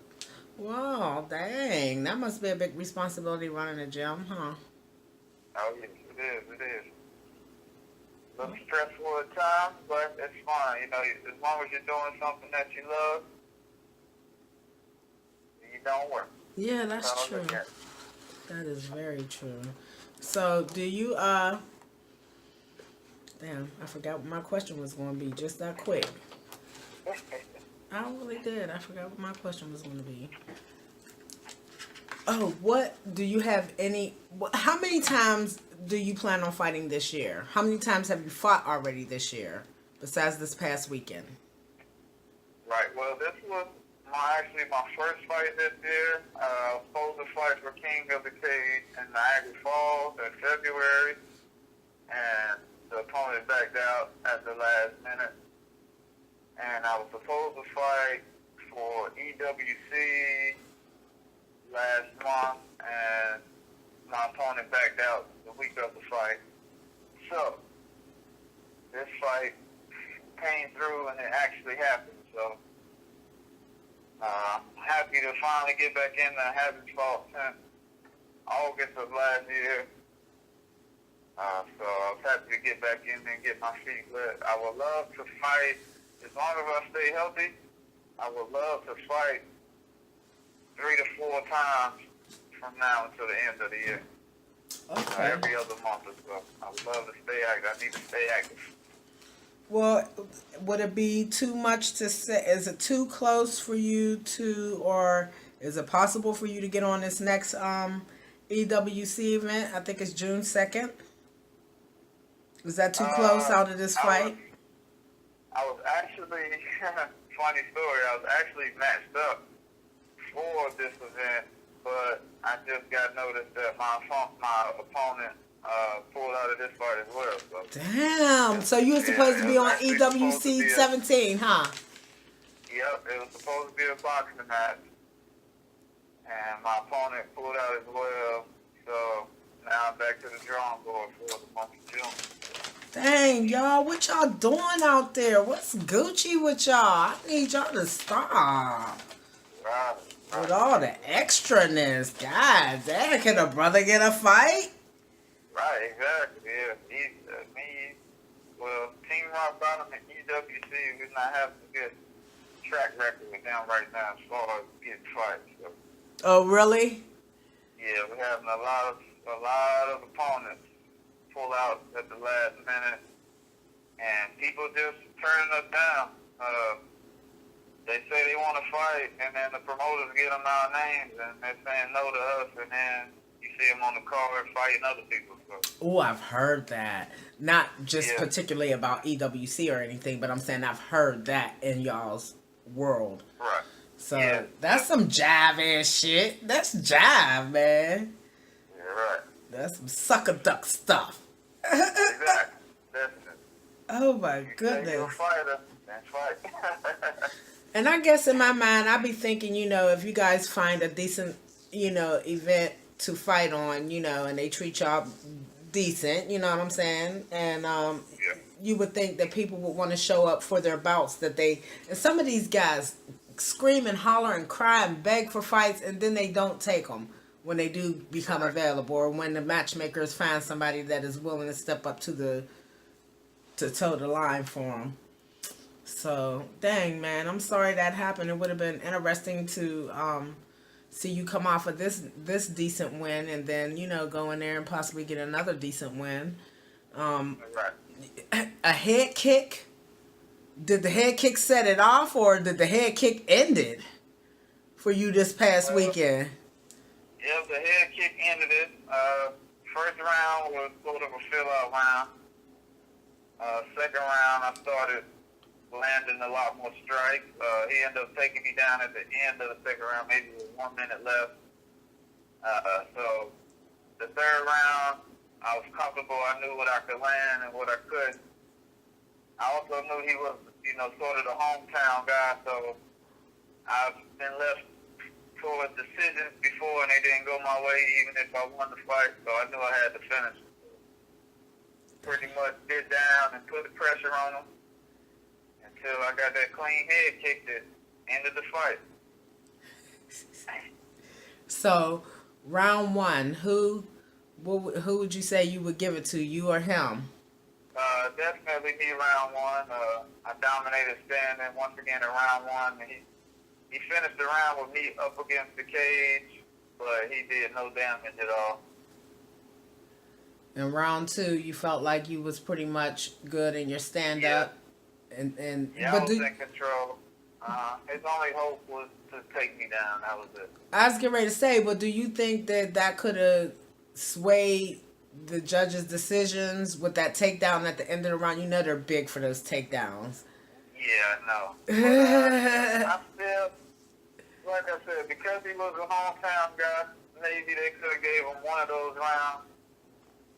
But I didn't. I definitely have learned my lesson about leaving fights in the hands of the judges. So you know what that means to me? That means that anytime I know you're fighting outside of, what would be considered your favorable bubble, that you come in 20 times harder, because you already know what the deal is if you leave it up to the judges, that it's possible no matter what you do in that fight, if they get a chance to put their fingers on it, they might change the decision. So, damn, bro, that's going to make you even doubly exciting. So you are in that same weight class with Joshua Oxendine, huh? Yeah, I actually know Mr. Oxendine. I did an interview with him earlier today, too. This is what I'm saying. Y'all giving me some good stuff to work with on my update this week. I thank y'all. And it's coming together, because it's really coming together. Thank you. Thank you. Right. Yeah. He's doing big things. You're doing big things. So, okay, now we know you had this past weekend. You say you want to fight at least 3 or 4 times this year. So that's you got a short span of time to get that done, young man. So, did I already ask you what your next thing is going to be? Do you know what your next thing? No, you haven't. But I don't have any. Like I said, I don't have anything concrete since the EWC fell through. Mm-hmm. So right now my name is out here floating around in a lot of promoters' hands. So What about I'm trying to 864? what's that? What about 864 fighting championship? Right. I'm definitely trying to head that way. I've heard great things about 864. They actually offered me a fight in the month of May, but I already had this King of the Cage fight matched up. It's actually the 26th. You still got time to get on the card if you want to. You know what I'm saying? Ah! You still got some time. You still fresh. You still fresh. You still right fresh. Now, after we fight, we go into fat boy stage. I'll be eating. Oh, Lord. Not the last couple of days you done got fat on me. Yeah. Last couple of days, I put my 20 pounds back on. Oh, my goodness. I got to cut you with a dull, rusty knife. Yeah. That's what's up. I understand. Actually, promoters won't let you fight within a month. It became a rule. I know. Yeah. I know. But it feel good. Look, it feel good to talk that mess, though. Oh, yes. Yeah. It definitely. So let me ask you a question. You said you hadn't fought since August of last year. Correct. So is that just due to opponents backing out, or were you recovering from an injury, or did you just take some time off? So August of last year, I defended my battle in the South belt that I have in Wilmington, North Carolina. Got won a unanimous decision, and then I had a baby on the way. I have a daughter. She's 6 months old. Oh, congratulations, new papa. Yeah. Thank you. So she came into this world in November. So that was what my break. That was the reason for my break. I was waiting for her to enter the world. Her name is Hart. So that's another thing I'm fighting for these days. With so. H-E-A-R-T or H-A-R-T? H-A-R-T. Okay, I like that. That's beautiful. Thank you. That's what's up. So you done became a new dad and everything. So you must be all over yourself, gushing all over yourself, huh? And you a daddy of a little girl? Oh, I know you is the pieces. All right. You is a hot mess right now. They think the baby's a mess, but her dad is really the mess. Yes. I already know. Her mama just be sitting back looking at both of y'all. What is going on? What have I got myself into? I know that's what she says sometimes. What have I got myself into with these two? Oh, Lord. So, damn. Let me see. Well, I know that Scorpion told me that he's going to be on the September 22nd, 864.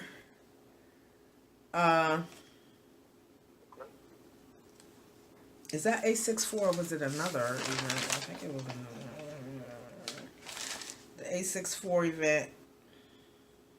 I believe that's them that he said. September 22nd in Greenville. Yeah, it probably is 864. Yeah. He's been sending me little links about the 864 promotion. He was interested in fighting for them as well.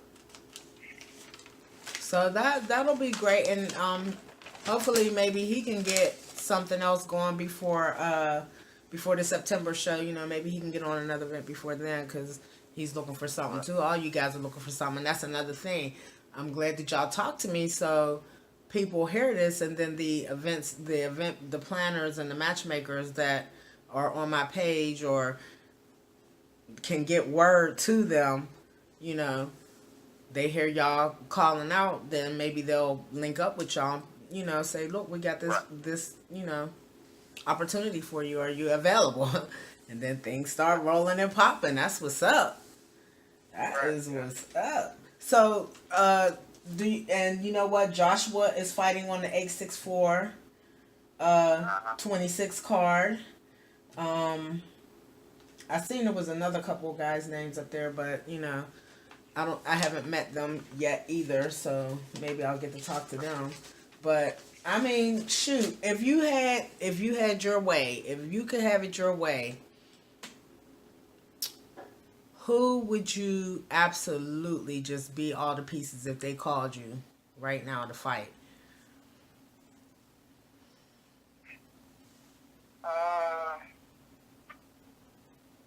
Right now, I'm actually enjoying the King of the Cage. Okay. Only because of they're televised right now. So, Mhm. I need to put publicity as far as taking my career to the next level. And they've had a lot of people come through that promotion that are UFC fighters and all of that good Okay. stuff. So people are watching them. I know for sure. Like I said, I've heard all good things about A64. I would like to get on that card, as well as you have some other cards like Valor, Right. and a few other major LSA that I would like to get on as well. But it's hard to break into the barriers of a lot of promotions. And I'm not from that town. They're pushing their ticket sellers. So yeah, that's the biggest thing is being able to sell tickets to the shows that are not close to your home. exactly. And my career has been hard because we don't have a home here. There's not a promotion in North Carolina. So, Oh, really? yeah, all the belts I fight for, I have to go 3-4 hours to fight. I don't have a home that I fight, so Dang. some I didn't know some that. actually a few of my amateur losses, they definitely weren't losses, but I travel when I fight. I go anywhere and fight, and I go to anybody's town and fight. And like I said, I've been at the burden of very bad decisions because of that, because I don't have a home promotion here. So I would love to be, somebody to take me in like an A64 or another promotion, and they can back me, and I can, they can sort of make me a hometown fighter, but I haven't ran into that yet. So I Okay. will continue to work hard, travel, and beat people on their own turf until my name gets out there. I think that's exciting, though. I think that's a great thing that you're willing to even travel, out of your range of, where you live and stuff, and take your wins and your losses, because I think that makes you more rounded as a fighter and as a person too. So,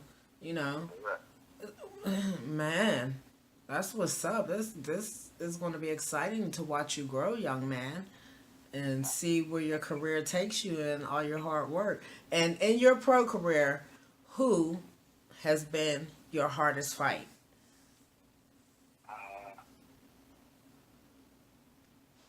In my career, probably my first fight. That was my only loss.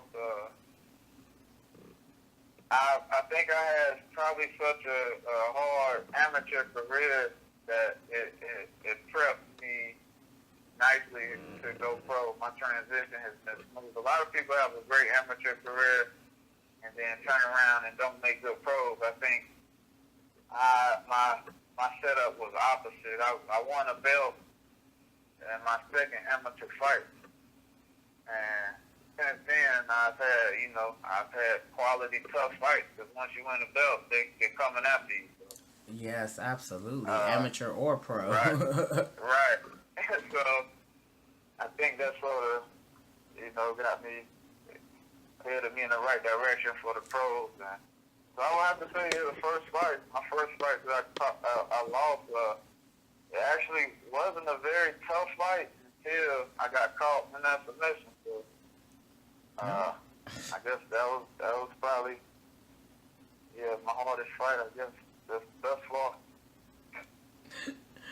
Do you have more than just this TKO that you got this past weekend? Do you have any more KOs in your professional career?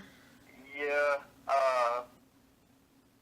Let's see, I'm 3-1, so I had one unanimous decision. My other one was a TKO as well. TKO that came in the first round.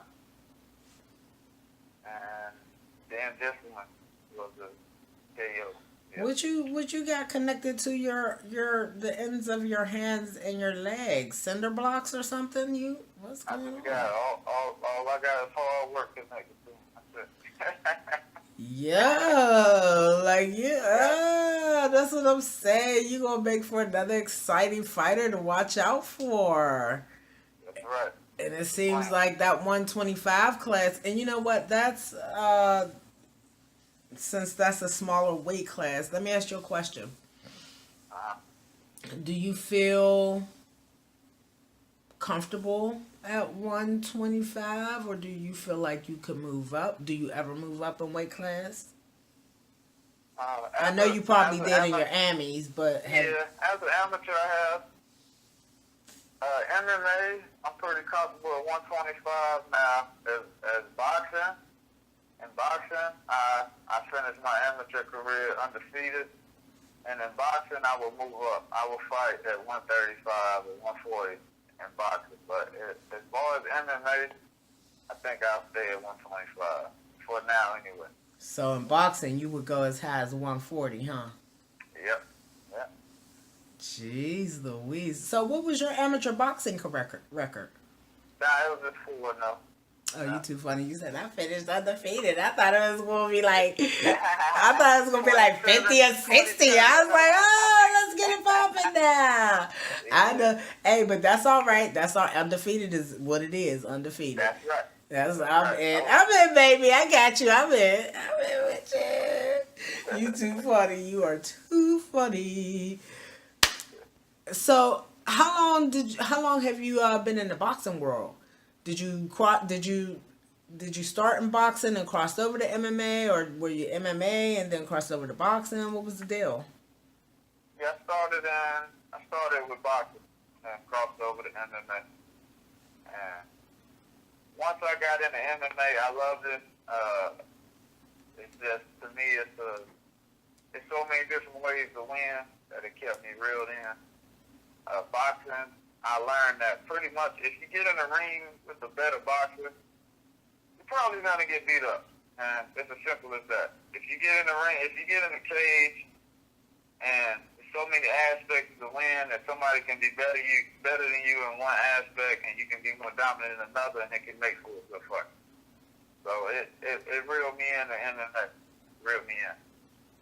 So I pretty much box right now to stay in shape for MMA, stay sharp, and to keep that competition going. And I'm also trying to get in this professional boxing too. Oh, really? That sounds like a plan. Huh? So, what do you think? I'm pretty sure you have, since you're in the boxing world and the MMA world. What's your take on this bare knuckle fighting championship that Reggie East Barnett Jr. is taking part in, plus other competitors? Right, man. Big shout out to Reggie, man. I've definitely been a fan of Reggie. He probably doesn't know this, but he was fighting well before me, and I've been a fan of his, man, since he started. That's one of those guys that I watch fight, and he will fight anybody, anywhere, anytime, never turn down a fight, never back out a fight. Much respect to him. But, yeah, this bare knuckle stuff, I don't know. I do want to see it. Don't get me wrong. Do I want to do it? I don't know about that. But it's very interesting. I'm definitely tuning in to the bare knuckle fight. Look. Like what's going on. I'm not mad at nobody. Whatever y'all response to it is, I respect it. I'm with it. Because I'm feeling the same kind of way most times with you respond. Like you said, hey, I know about it, but look, I'm on this side of the pond over here, right? I'll observe. I'm good.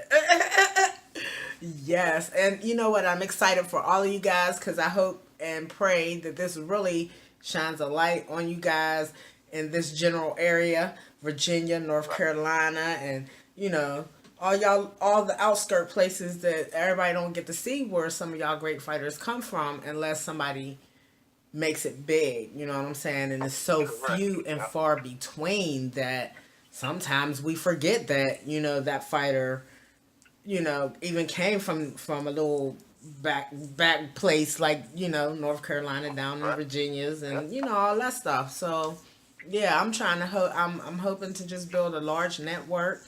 And I have spoken to Katie Saul, who is one of the female fighters that has fought on King of the Cage a couple different times. As a matter of fact, it's time for me to do a follow-up with her, find out what she's got going on. And I'm just proud of all you guys, and just know that win, lose, or draw, Fight Heads is always willing to talk to you guys, you know? Always. Thank you. Absolutely, absolutely. reaching out. And you got to absolutely make sure you keep sending me stuff, and make sure that, you know, I can share it so I can post it and let everybody know what you're doing. And then whenever you want to talk to me, just hit me up. You know what I'm saying? Because I might just be flying off the handle doing a million other things and might not even be thinking. And y'all call me up or hit me up in Messenger. What's up, Miss Nikki? What's good? Let's get together. You know what I'm saying? Will do. Yes, I'm so very proud of you for your win this weekend. It was awesome. More than likely, once I put this video together and put it out, I'm going to repost everything that I know y'all have sent to me within the last week or so, or whatever, what's going on with you guys, so people will be connected to what my weekly update is about in reference to who it's about. Yee! So I want to say thank you again to talking to Fight Heads MMA. Did you see the video that went up for Reggie? Yes, I did. Okay. Nice. Yep. Okay. And like I said, when you guys send me stuff, and you know what, I noticed that Instagram gets a lot of attention. So if y'all send me something that's within that time frame that Instagram allows us to, you know, upload through them, I will definitely share it through my Instagram page too. Okay. Yes, so Facebook, YouTube. I don't know if you know that I'm on YouTube too. Nope, I have to check it out. Oh, I be going around getting footage and stuff. Oh, you got to go up to Fight Heads MMA's YouTube page. Yeah, bang, bang. That's what's up. Yes, and I just got some stuff that I'm working on. It's warm again. Everybody's in motion again, and I'm trying to catch up with everybody. And sometimes it's hard because everybody's on the move and doing something different. So, you know, I catch up with you guys, you know, as much and as often as I possibly can. So be looking out for upcoming things coming from your fellow MMA fighters and boxers and stuff, and definitely keep an eye on and get that pay-per-view for the bare knuckle fighting. So yeah, that's gonna be awesome. You know, it's a girl fight on that card too. Oh, really? Yes, Beck Rawlings versus a young lady named Alma Sanchez. I haven't even had a chance to look up Alma, but you know, we all familiar with Beck. You know, we know she throw them bows too. So I'm thinking that this girl has got to be, the other young lady Alma has got to be some kind of tough to even want to do something like this, and then face somebody like Beck Rawlings, because she's not no slouch. You know what I'm saying? She's got her wins, she's got her losses like everybody, but she's just not a slouch either. So that's going to be very interesting to see that unfold. Stop laughing, stop chuckling.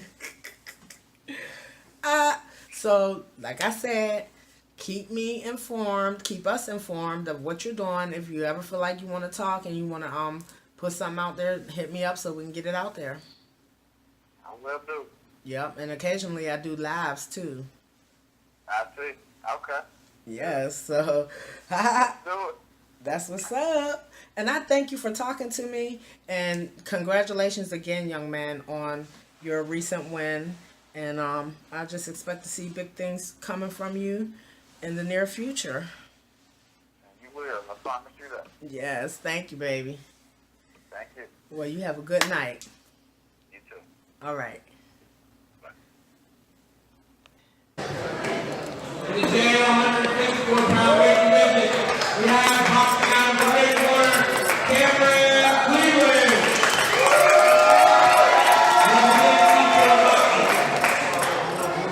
Boxing out of the blue corner, representing Alexandria Boxing, Thomas Rose.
He said he lost his first 7 fights.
It's still a We little have a hot. winner out of the red corner, blue corner, John Paul, fighting Mountain out of Newport Rockland, Cameron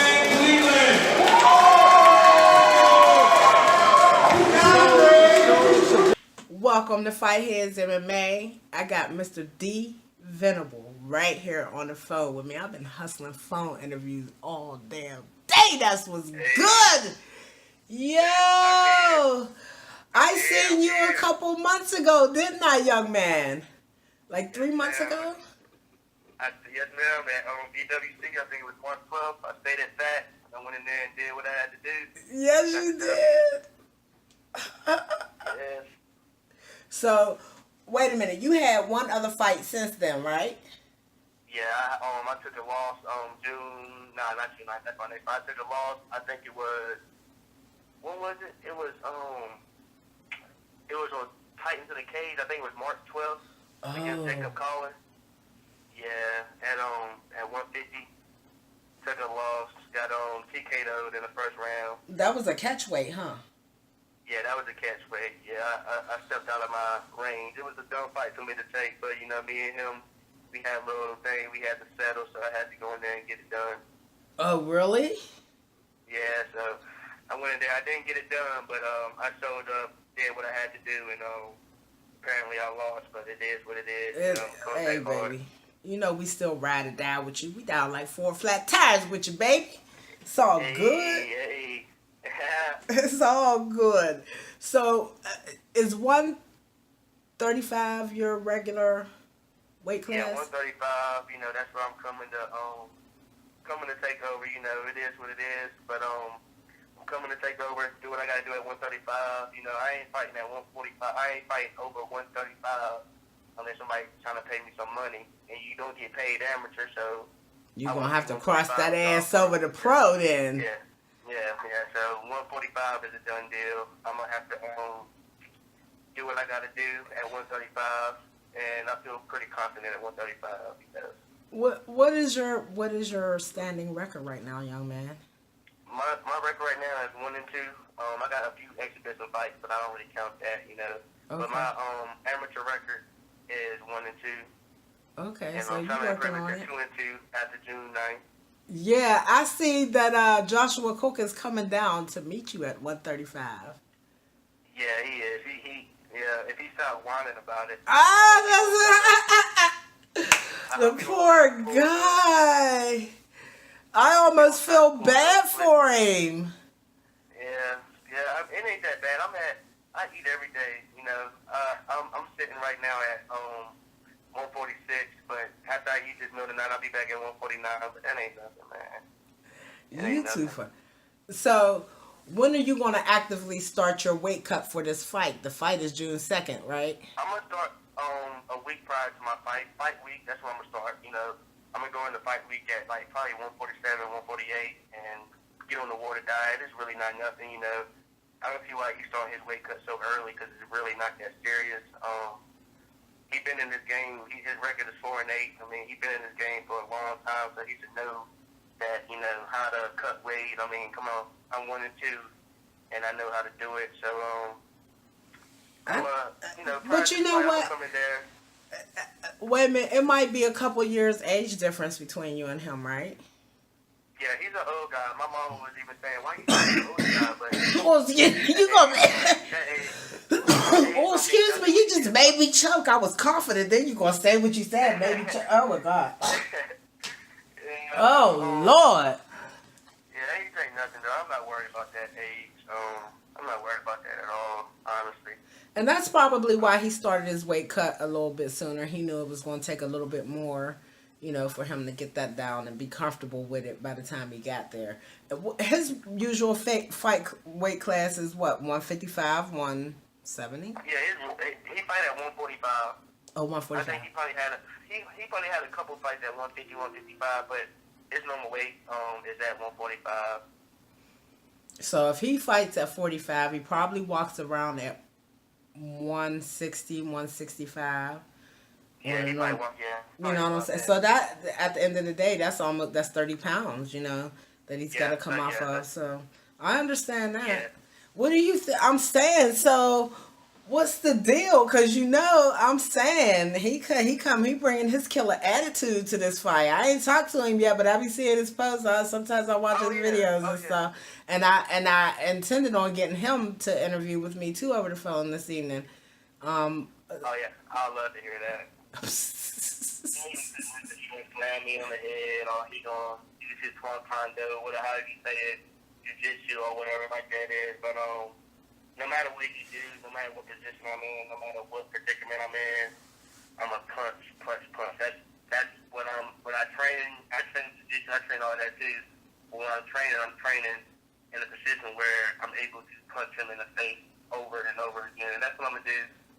And I feel confident. I'm very confident. I might not show it because I don't really get on Facebook and talk much like that. I might go on Facebook Live here soon and talk a little trash, but I'm not really a talker, you know, because I don't like to talk, and then you get your ass beat, and then boom, you feel stupid for doing that talking. So I don't do much talking. I don't know. It's a damn fight. I mean, I think everybody should have a moment of being able to say whatever they feeling because everybody carries that energy differently. You know what I'm saying? Yeah. And every man has that same 50% chance of walking away with the win because the other 50% goes to your opponent. So, little shit talking ain't never hurt nobody. It's all good. You know what I'm saying? Yeah. So with that being said, then I might talk a little bit more trash since I got the confidence. You know, I beat one of his guys that he trained with. Who? My cardio. Who? Jasper Scott. When you interviewed me at the fight at EWC. Yeah, that's who you fought. Yeah, he made that. Okay, good well, fight. I could have finished the fight whenever I wanted to, but I'm not gonna lie, my cardio. You know, I was partying too much and stuff like that during my training camp, and I just didn't have the cardio, so I just wanted to survive the fight. Hold on, pump your brakes. Did you just say you was partying too much through training camp? Yeah, I was partying too much. Yeah, I ain't gonna lie. I was partying, going to Radford. A lot of my friends was in Radford, but yeah, I was just partying too much, not doing what I was supposed to do. Oh, you was living the rapper the rapper lifestyle, huh? Yeah, I was living the rapper lifestyle. And I still have fun now, but I train more. And I don't drink as much. I might chill with my friends, but you know, I cut back on a lot of things. Had to sacrifice a lot of things to get ready for this fight. Cause I mean, I'm not gonna go in there and just run through this guy. I know for sure he's experienced. I'm gonna have to go in there, and he might show out a little bit. So I gotta be prepared. Oh, you better trust and know. I gotta be prepared. Joshua is bringing his A game. Yeah, he's definitely gonna bring his A game, but I'm not worried about none of that. That's what I want him to do, is bring his A game. But I'm gonna have family out there and a lot of friends out there this fight, so I got a lot to prove. I want to be 2-2, and I don't want to be 1-3. That's one thing I fear, because that sounds bad. 4-8 sounds bad. I don't even know. That sounds terrible. So I definitely don't want to stoop down to his level. I'm trying to, I'm trying to get a better record, man. And show these guys that I'm serious this time. Because a lot of people don't think I'm serious, though. Wow. Do you think you're too laid back? Because I think the way I fight, I do a lot of running, because I try to not running, but a lot of movement, because I'm trying to dodge the hits and stuff like that. So I don't know why they take me to jokes, honestly. I really don't know why, because I mean, no, not necessarily. Sorry, I'm talking. Somebody talking to me. So if you hear me talking to somebody, I'm talking to one of my friends. But I done fought some pretty good guys. I went out to Delaware and fought on Stellar Fight against you did? 45 opponent. Yeah, against Tyler Ho. How you say his last name? And I made it to the second round, but I got a real nigga choke. And I fought Jacob Collar. He's a good, he might have only one fight on his amateur record, but he's still a decent fighter. I done fought, what's his name? Robbie Ring. I done fought Robbie Ring. He was an exhibition because he was young. And I've heard that name before. Robbie Ring. Yeah, he's fighting Josh Cook too after me, I believe. And Josh Cook, he needs to stop talking trash about that fight unless he's really gonna win. Because Robbie Ring, he's an animal. Like, I definitely don't see Josh Cook. So is it a possibility that Josh Cook and Robbie Ring might be getting into a dust up in the octagon or something, or the ring? They're getting in the ring. I think September, I believe. Shut up! I missed that. Yeah. Wow. Yeah, so they getting in the ring. So I mean, it's gonna be what it's gonna be. You know, I'm ready. I'm training. You know, I'm fighting out of Martinsville Fight Club now. Out here in Martinsville, Virginia, with Master Ferguson, and I'm learning a lot of good things. You know, and I don't post none of that on Facebook because people don't need to see me training to see what I'm doing. They're gonna see it June 9th. But like I said, I'm confident. I know I'm gonna win this fight because I want to win this fight and I need to win this fight. So I'm gonna go in there. I'm gonna be smart. I'm gonna stand in the pocket, and I'm not gonna move around as much as I do because that's how I lose my breath, and that's where my cardio comes into question. So it is. It's gonna be a good fight. Hopefully, you can make it down there, Nikki. That would be excellent. What are you talking about for what, the June 2nd? No, that's EWC. I'm fighting on Titans of the Cage with Miss Kimberly. Okay, I know Titans of the Cage. Will Holtzclaw is you gonna be on the 9th, the June 9th card? Yeah, at Grayson County High School. Yeah. Oh, really? Yeah. Okay. I'm gonna be over there. There's a lot of good fights in there. Casey Cochran is the main event. Pretty good fighter. I don't know. Oh, so that's where you and Josh are going to fight, is at Titans of the Cage. I don't know why in my mind I was thinking that was going to be on the EWC card because he's so closely connected to them. Okay, yeah, so I'll be back on EWC August 11th, and I'll be going against Will Wilson then. Will Wilson. Okay. I like to get my fight booked, so I can know who I'm fighting. So when I'm training for my first fight, I can also be preparing for the next guy I'm fighting because I know both of these guys. I know what both of them is planning to do. So I prepare to knock both of them out or TKO both of them because if you fighting a wrestler, don't wrestle with a wrestler. If you're not a wrestler, if you're going to get the wrestler, punch him. I gotta punch him. No matter what position I'm in, just keep punching him. And that's my plan. I believe he's going to be a better wrestler than I am, a better jiu-jitsu, than I am. So I'm gonna go in there and I'm gonna whatever game plan he has, I'm just gonna get a baseball bat and knock it out the park. It's not gonna go down like that. I'm ready though. I'm ready. Oh, I'm excited for tonight. I wish it was tonight. Now. It would be exciting to be at that event because I have you on that card. Then I have Will Holtzclaw and his daughter is going to be fighting in a Junior Expo bout. Kane. Yes, I'm definitely looking forward to that fight.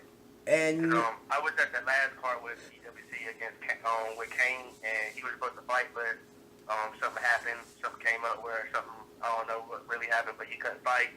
So I'm looking forward to seeing him fight as well. I don't know if I'll be there if he's after my fight. Because when I fight, I like to take my ass home. I don't really, I like to go home and celebrate.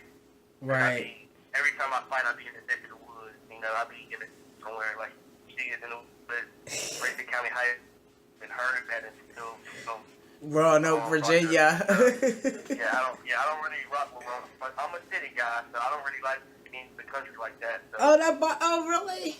I love it. I be in heaven when I come out to these events and they're far out, offset from the city. I be in heaven. I really do. And sometimes when I get back to the city, I be glad to be back. But I just try to enjoy myself when I come out to these different events. I'm there to see y'all get y'all's thing on. Get, you know what I'm saying? Make your mark in the world. And it's all good. It's a good time coming to any fighting event. I love to fight. I've been fighting, getting kicked out of school for fighting, and jumped a lot of times. I've been through it all, and I just need to. I'm really trying to take MMA serious.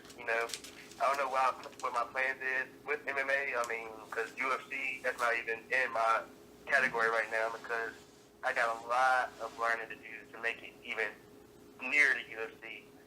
So I just need to get a couple wins under my belt, gain my real confidence back.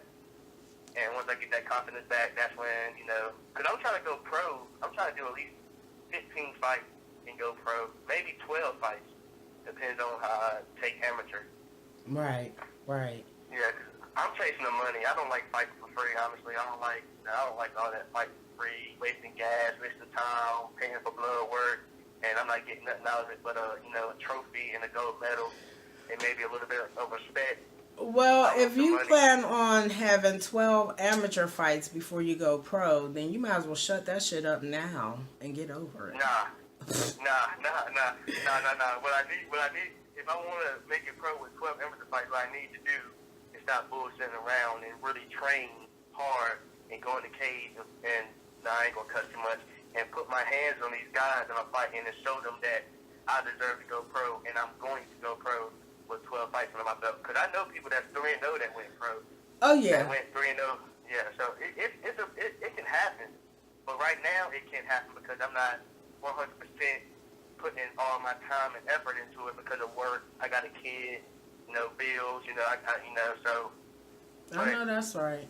Plus, you was trying to live the rapper's lifestyle, too. That takes effect. Yeah, but if I was still living with my mom and daddy like some of these fighters is and didn't have to pay bills and stuff like that, then yeah, I can definitely go 100%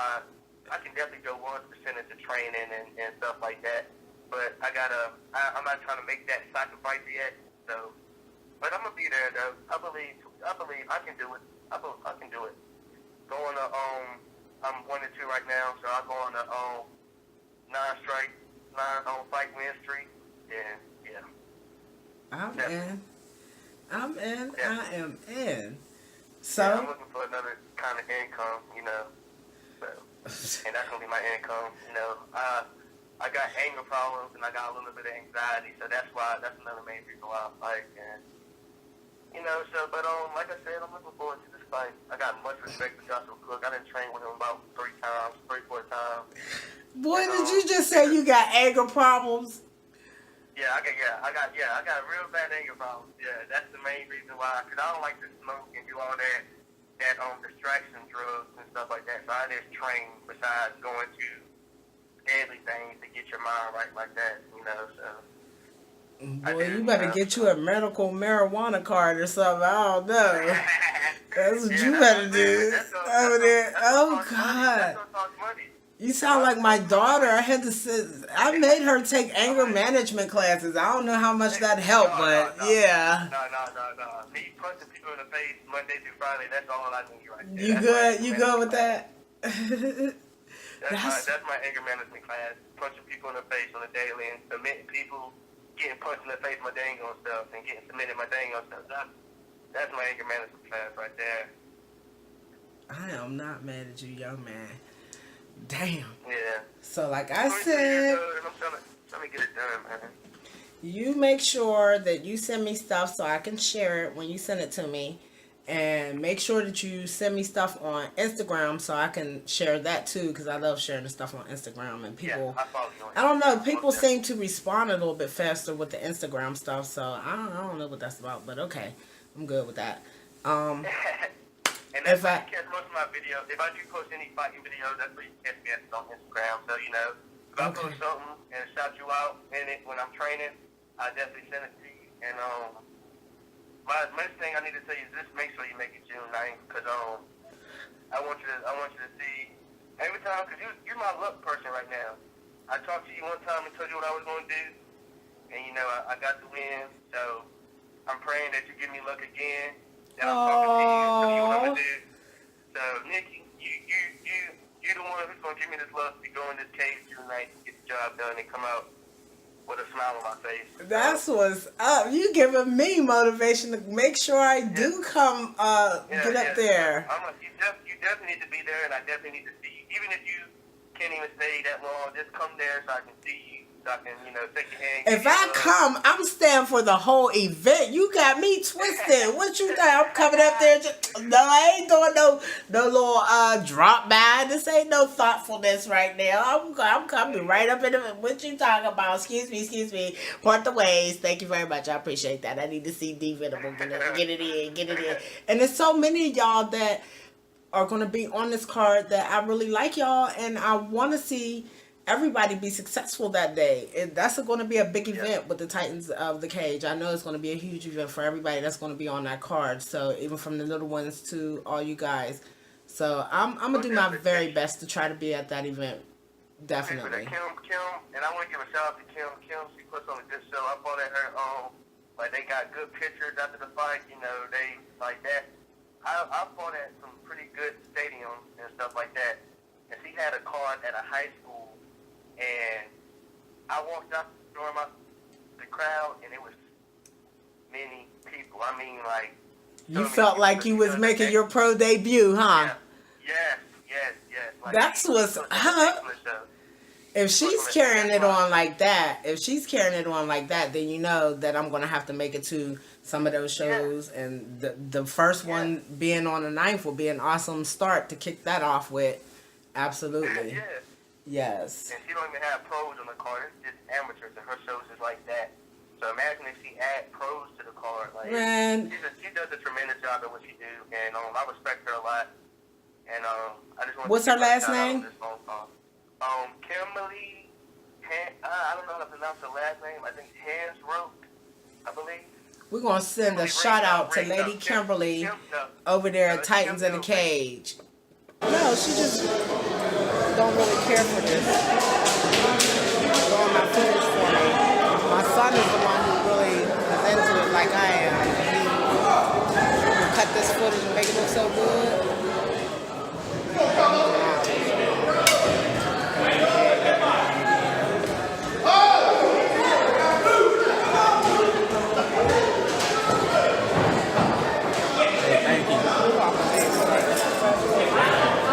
Need a picture with you. Hey, lady, how you doing? How bad did I work here? What's going on? Did you win? Yeah. I'm a. Yeah.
Everybody, update before I announce this fight.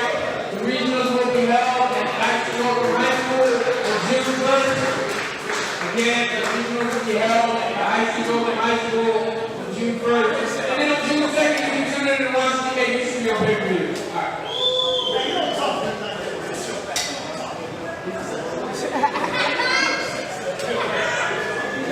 All right, we do have a winner by split decision.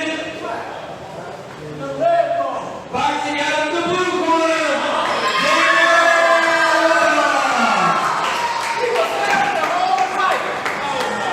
Y'all too funny. I need y'all 757 people to stop it. That's it. I quit. That's it. I quit. Yes. It was not fun. You won. That was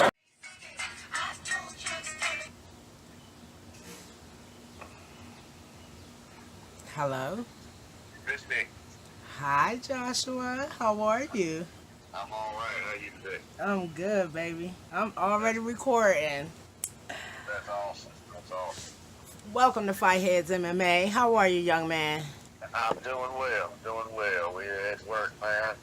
Figured I'd take the time real quick for fight heads MMA. Take the time out.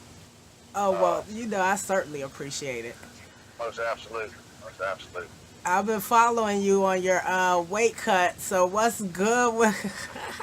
Oh, my Lord. I just got done eating lunch just now. I hadn't eaten nothing all day. And I hate to say it, but I ate 2 fried chicken thighs for lunch. Oh, my goodness. No, Yeah. you did. Yeah, but it's all good, though. Did you eat the skin, too? I did. Oh, come on, ate it all. Josh. I pulled- need you to pulled cut it I out. pulled the skin off at first, and when I got through with the chicken, I said, shoot, I can eat 2 more of these. I couldn't, so I just went on and ate the skin, too. But, like I said, I'm at where I want to be with my weight right now, and so we on a steady go with that. Okay. Yeah, I still got about, I think it's 24 more days or something to the fight, so. What? I'm on schedule. I'm where I should be. And, What is your usual fight weight? normally I fight at 45. And, I took this at 35. Me and D Venable, we've actually sparred one another a few times in the gym, and we've been around one another. And I think after my last fight, he was looking for an opponent, and I was looking for one. And I don't forget how it come about, but we ended up hitting one another up. And I said, hey, you want to do this? And he said, yeah. He said, but I'm moving to 35. And it's been mentioned for me to move to 35 a few times by my team, some of the guys in the sport. And I figured, well, what the heck? I like a challenge, so here I am, challenging myself. So do you think that I seen your post, one of your posts said that the 135 division did not have to worry about you because you wasn't doing this no more. No, this is ridiculous. This is crazy. I got to look at the labels on everything. I can't eat nothing. I mean, I work construction out here in the sun and the heat. It ain't no way in hell you can survive off of a salad for lunch. It's crazy. It's just miserable. It's really just. It's the worst weight cut I've had. I don't normally have to cut weight. Normally I just wait till about a week of the fight, and I just kind of stop eating so much. I just naturally drop it, and I sweat out the last couple pounds. And now I'm actually having to diet. I used to be about 240 pounds, so No way. I hadn't weighed 135 pounds since I was about 10, 11 years old. So I know that's big for a 10, 11-year-old too. yeah, I used to be a big old heavy boy, and I turned 22, and I lost a bunch of weight. And that's kind of what got me into it. I turned 25, and I said, well, shoot, I done lost all this weight. I might as well, get into something. So here I am 8 years later. So, what do you expect out of this fight with you and D Venable? D Venable ain't ready for this. I love D to death. D my boy. I got no hard feelings against D, but D was on a live last night and said that this is gonna be an easy win for him. And, oh, really? Yeah, Too funny. No, for real, he didn't. Yeah, he said it. It's on my feed. You can go through there and watch it. Oh my God, I'm gonna have to check that out. He said I was an easy win, and that's just him and that boy he was on feed with. They were just hyping themselves up for an ass whooping. That's all it was. Who was he on the feed with? Who was he with? Devon Shuey. Devon Shuey. Shuey will hype up anybody. So they was having some fun, huh? Yeah, they was having some fun with it, which I don't blame them. I had my fun I with know it too. that's right. I don't think it. But on the serious note, no, D ready for this. I'm gonna be the way bigger guy, well more experienced guy. I've been training about 3 times as long as he has, and just my 13 fights to his 3 are just my experience is gonna run him over. So he ain't ready. Look, I don't think he called you an easy win in our talk last night, but I told him, I said you was. I knew you was coming with your warrior attitude, so. Oh yeah. Yeah. Oh Lord, this is gonna be great. The two of y'all. Yeah. And I don't think I've ever seen any footage of you of any of your bouts or anything like that. So Is there anything I could possibly look up? Yeah, you can go on my page. You might have to scroll a little bit, but you can look up fights. So, I guess go on Facebook and look up, Gospel Cook's videos. And if I'm not mistaken, it brings up a few of them. But yeah, you may have to scroll a little bit, but they on there. Okay, I'm gonna have to check you out and see and check out the footage that I have of him and his couple fights, up there at EWC. Well, I'm gonna tell you like this, and we'll put this on the record. If he comes out there and fight, because he fought my teammate on the last EWC card, and if he comes out there and attempts to even begin to fight me like he fought that guy, he gonna get run over badly. He come out there, him and my teammate walked and circled the cage for 3 rounds, and neither one of them really did a whole lot of nothing. So he got a rude awakening if he expected that.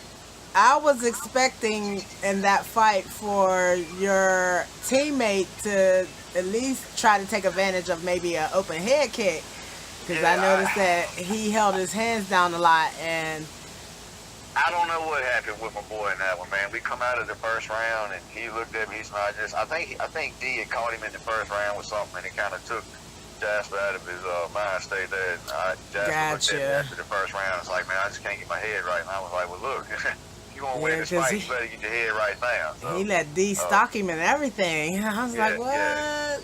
So I can assure you that ain't gonna happen with me. When I get hit, I keep coming. See, I already know this is going to be a different fight, so... Oh, yeah. My last fight, I actually got caught early in the last fight. First round, I got caught early within, like, the first 10, 15 seconds. He rocked me, and then he called me again, called me twice, and, it just made me come strong. I ended up scooping him up, dumping him over on his back. Went from there, so got the rear naked choke in the third round on him, so... Too funny. Well...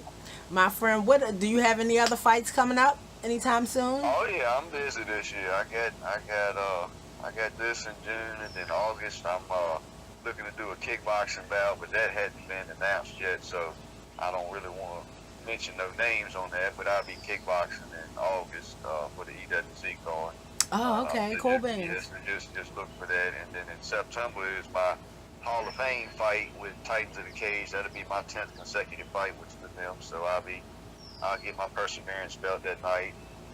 Be placed in Titans of the Cage Hall of Fame, and then I got to fight Kim Ring's son, Mr. Robbie Ring, Mr. Robbie the Razor Ring. Really? That's going to be on your 10th anniversary. That's going to be your 10th anniversary fight. That's the Rocky, and who is the big Russian fella he fought in the Rocky movie? Damn, I can't think of his name. Anyway, you know who I'm talking about. That's pretty much that same scenario. I'm a little bit. He'll be 18 at that time, and Robbie's a heck of a fighter. All his fights so far have been excellent. I'm gonna have to check him out. He definitely worth checking out. Y'all been after me about getting up with Miss Ring, and I'm gonna have to do my research a little bit and then reach out to her and Absolutely, she puts on awesome shows out west, out in the mountains. She does her thing in her area out there. And you said it's about 5 hours from where I'm from. That's damn near out there in Roanoke where I come to see EWC. Yeah, if I'm not mistaken, if you're at Virginia Beach, I believe it took Will Holtzclaw, I think he said it took him right in like 5 hours or something to get out there to fight. So that's dedication right there. Any man to drive, because I ain't fixing to drive 5 hours to fight nowhere. Will Holtzclaw drive. And fixing to do it again in June. He's fixing to drive another 5 hours. So that's dedication. I give that man a lot of props on. Yes, absolutely. Putting in that drive time. I was trying to get him in on this link of interviews I had going for this week, but you probably gonna be the last one that I think, because ain't nobody even said nothing to me today. But that's gonna be on this link of my interviews I'm bringing out for this week of my update. So I thank you for talking to me on your lunch break. No problem. Like I said, we didn't eat. We sitting here. We back on the job site now, fixing to get back at it here shortly. But like I said, I wanted to make sure I took this time out for y'all. And like I said, if any other questions, I'd be happy to ask them.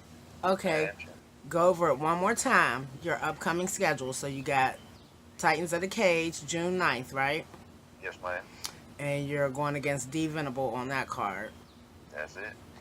Then you have a kickboxing event that you can't exactly... Which, by the way, will be my third fight once I beat D. 'Cause it's not a if. It's when I beat D. That'll be my 3-fight win streak. So I'll be coming in August on number. Look for August to be number 4, and then when I get to September, we're gonna run that as the 5th one. So but yeah, just had to throw that out there real quick. Okay, so say again, what's happening in September?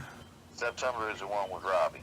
Oh, Robbie, that's right, your 10th anniversary. Yeah, I hadn't got to that yet. Absolutely. So you gonna let us know as soon as you find out, or when it's good to about the kickboxing competition. Absolutely. And where it's gonna be and all that information. And hopefully you'll have some other people that we know that'll be on that event with you. You know what I'm saying, Absolutely. doing their thing. And look, while I got you on here, and I'm gonna go on and mention this. And like I said, this is nothing disrespectful. I love all them boys over at X-Combat Wrestling Trap, but let it be known for Moyer that I want that belt from him. And Tony Moyer, I think he's got I think it's the Guts and Glory. Reggie Barnett's 145. Oh yeah, that's right. Yeah, Moyer had a live feed the other night, and I commented on it, and I guess he kind of took it as I was calling him out. But me and him actually, we've been speaking on fighting one another for a little over a year, man. And, that is right. He do have that daggone belt. That's yeah, right. I got film of that too. What is you talking belt. about? Oh yeah. He got that belt. So I mentioned something to him at that last Spartacus fight when he fought Samson the Flying Saucer, and he lost to that. But it wasn't nothing. Samson Saucer is a heck of a fighter. And I went up to Tony after the fight, and I was like, look, man, you didn't mention about fighting, for a while now. I was like, let's go on and do this. And I think he kind of took it wrong that night, that I was kind of calling him out on a loss like that, which wasn't the case at all. He just happened to be sitting close to me, and I just seen the opportunity to talk to him. You was planting the seed. But planting the seed, that's all. That's all. Yeah. Kasim Roofing started all this. You know how Roofing does. You know how Kasim do. You know Kasim all too well. Yes, I haven't had him up here for a while. I'm gonna get him soon because you know what, he didn't have a fight this past weekend either. So yeah, so Roofing planted this seed about a year ago, and it's been percolating for the past year or so. So like I said, just let him know if he want to run it. Just let me know today. Lord, so Jesus! I'm And you know what? I'm wide open after September. I figure after Reggie does the bare knuckle fighting, what do you think about that? Yo, he can have that. he can have that. It's bad enough to go in there and get hit with them 4-ounce gloves. I mean, I went away from the 14-ounce gloves in training now. It's the only thing we spar and train with now is 4-ounce gloves. Because when you get in that cage, you get hit by one of them 4s. It's totally different from being hit by an 8-ounce or a 10-ounce or a 14-ounce. It's just so to get in there and just to throw bare hands, you might as well just be in the bar. So he can have that. I give that man all the props and credit in the world for the bare knuckle fight, man. He can have that. Reggie, which I've been to 757 before in the past, me and Chris Yarborough, and I was in there done a workout with Reggie Barnett, and man, I'm gonna tell you what, that man, I like to die once we got through the workout. That man's work ethic that night on that workout was just tremendous. So you know what? That's him, because he's very consistent with that. Oh yeah, Reggie I pop up over there man. very often. Big fan of Reggie Barnett, man. He's an awesome fighter, awesome stand-up work, awesome guy. I've watched a few of his MMA fights, and he's a hell of a fighter, man. So they doing their thing down at 757. Yes, absolutely.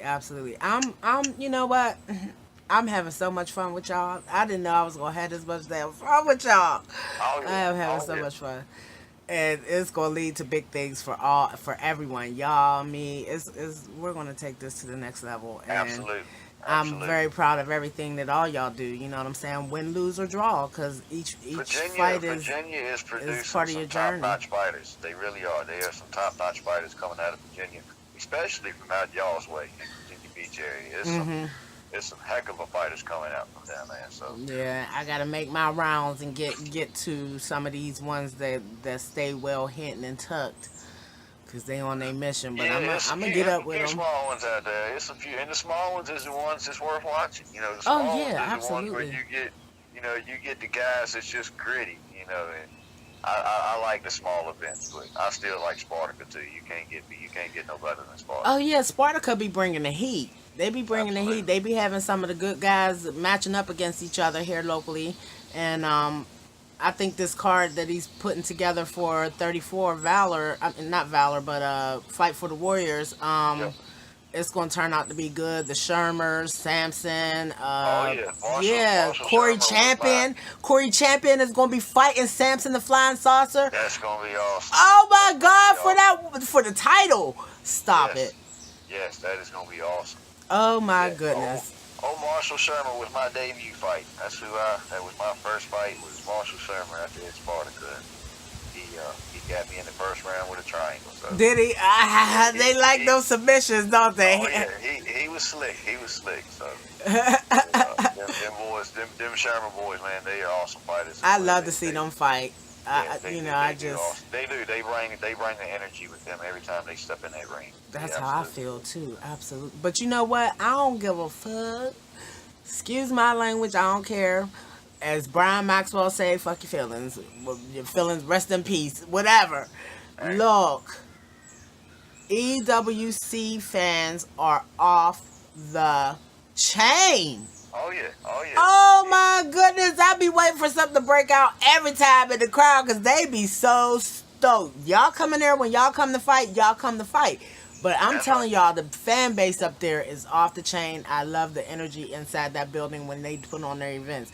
When is that midget wrestling situation that they talking about? I don't know. They keep mentioning it, and it's been in the air for a while. They had a set date. I think it may have got changed. I'm not fully sure 100%.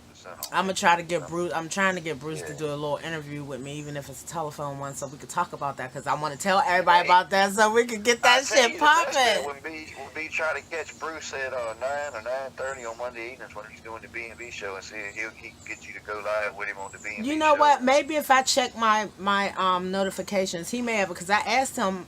I think I asked him a couple different times in different when they was doing their live when that was happening, and in that moment I didn't get a response. But maybe if I check my notifications, he struggles a lot with trying to get people to go live on there sometimes because he's got like so many that I know that just about every time he does a show on there. They struggle with trying to get people on, and it's just, I guess he gets so many invites at one time. Right. But shoot, he always got somebody good to talk to on his show. Oh yeah. They doing their thing on there. They on like week 13 of it. Week 14. Week 14. Yes, right. Absolutely. They definitely doing their thing. Well, that's what's up. So, you have any words for your opponent in your upcoming bout at Titans of the Cage on June 9th? He better be ready, but he ain't gonna be ready. He thinks he's gonna be ready, but I've been at this for too long for me to be an easy fight for anybody, especially somebody with no more than 2 or 3 fights under the belt. So he can just hang that up if he's thinking I'm thinking he's winning. I got enough people out there to know that Josh Cook ain't never an easy fight. So I got a fan base out there. I ain't a big fan base, but I got some people out there that pull for me. They know the deal. I know my team knows the deal. D knows the deal. D know the deal. D just hyping himself up for the ass whooping. That's all. Me and D done been in the gym together. We done sparred together. We done rolled on the ground. If we get to the ground, he might as well just go on and tap once it hits the ground. You too funny. Not gonna get that up right there. Yeah, but I love D, man. He's a good dude. I ain't got nothing against him, man. But I know that's right. He fixing to take his next loss. That's all it is. Damn. But I appreciate him being there to take that loss for me. So it puts me one step closer to the Perseverance belt. It puts me coming into my next fight off a win. So I know that's damn right. As always, it's 50-50. Anything can happen. So.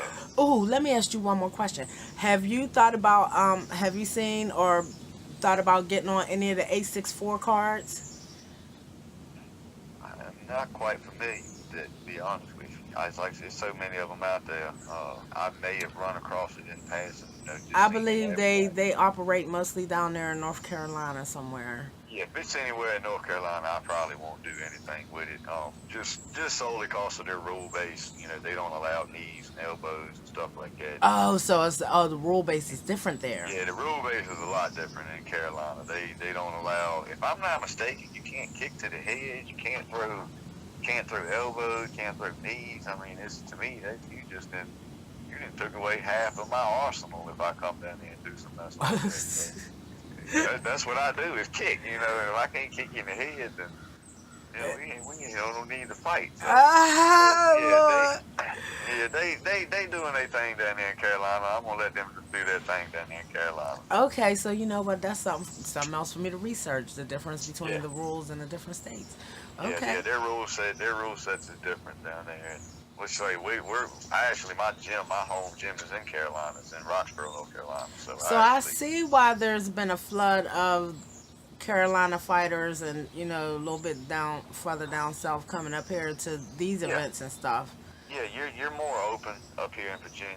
We're allowed elbows, knees, in certain situations, and because they feel like they can get off when they fight. Yeah, you come up here. It's more of it gets you, I guess, more of that experience with, I guess the pro level of MMA. Because once you go pro, you'll be in the rule set of being able to throw elbows and knees and things like that. But if you spend your whole amateur career, somewhere where you can't get elbowed, and once you go pro, you get elbowed. Oh Lord, get the life knocked right out of you. Absolutely. So, which I'm no stranger myself to an elbow.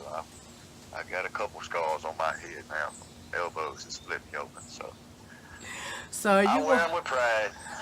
Are you going to tell the people where they can find you, what team you fighting off of? Halifax Fight Team all day. We ain't many in numbers. It's only about 4 or 5 of us. But like I said, to be a small based group like we are, we don't really have a legit kind of home based gym. We drive an hour everywhere we go train. We train at a higher jiu-jitsu in Alta Vista. That's where we train our ground game. But our striking is.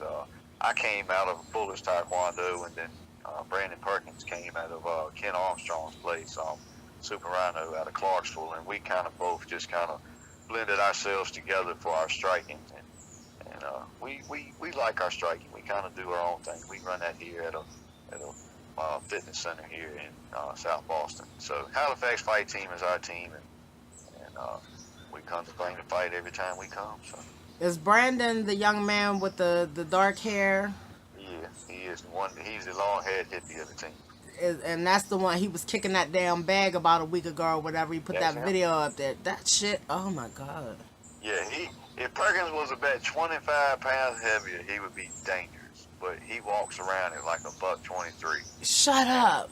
Yeah, he just, so he's a flyweight, huh? Yeah, he's a flyweight. So, I mean, like I said, he's come out there and held his own there. He's 1-0 as a 1-0 as kickboxer. I believe he's 2-2. He don't look that small in those videos. Oh yeah, he ain't big as a man.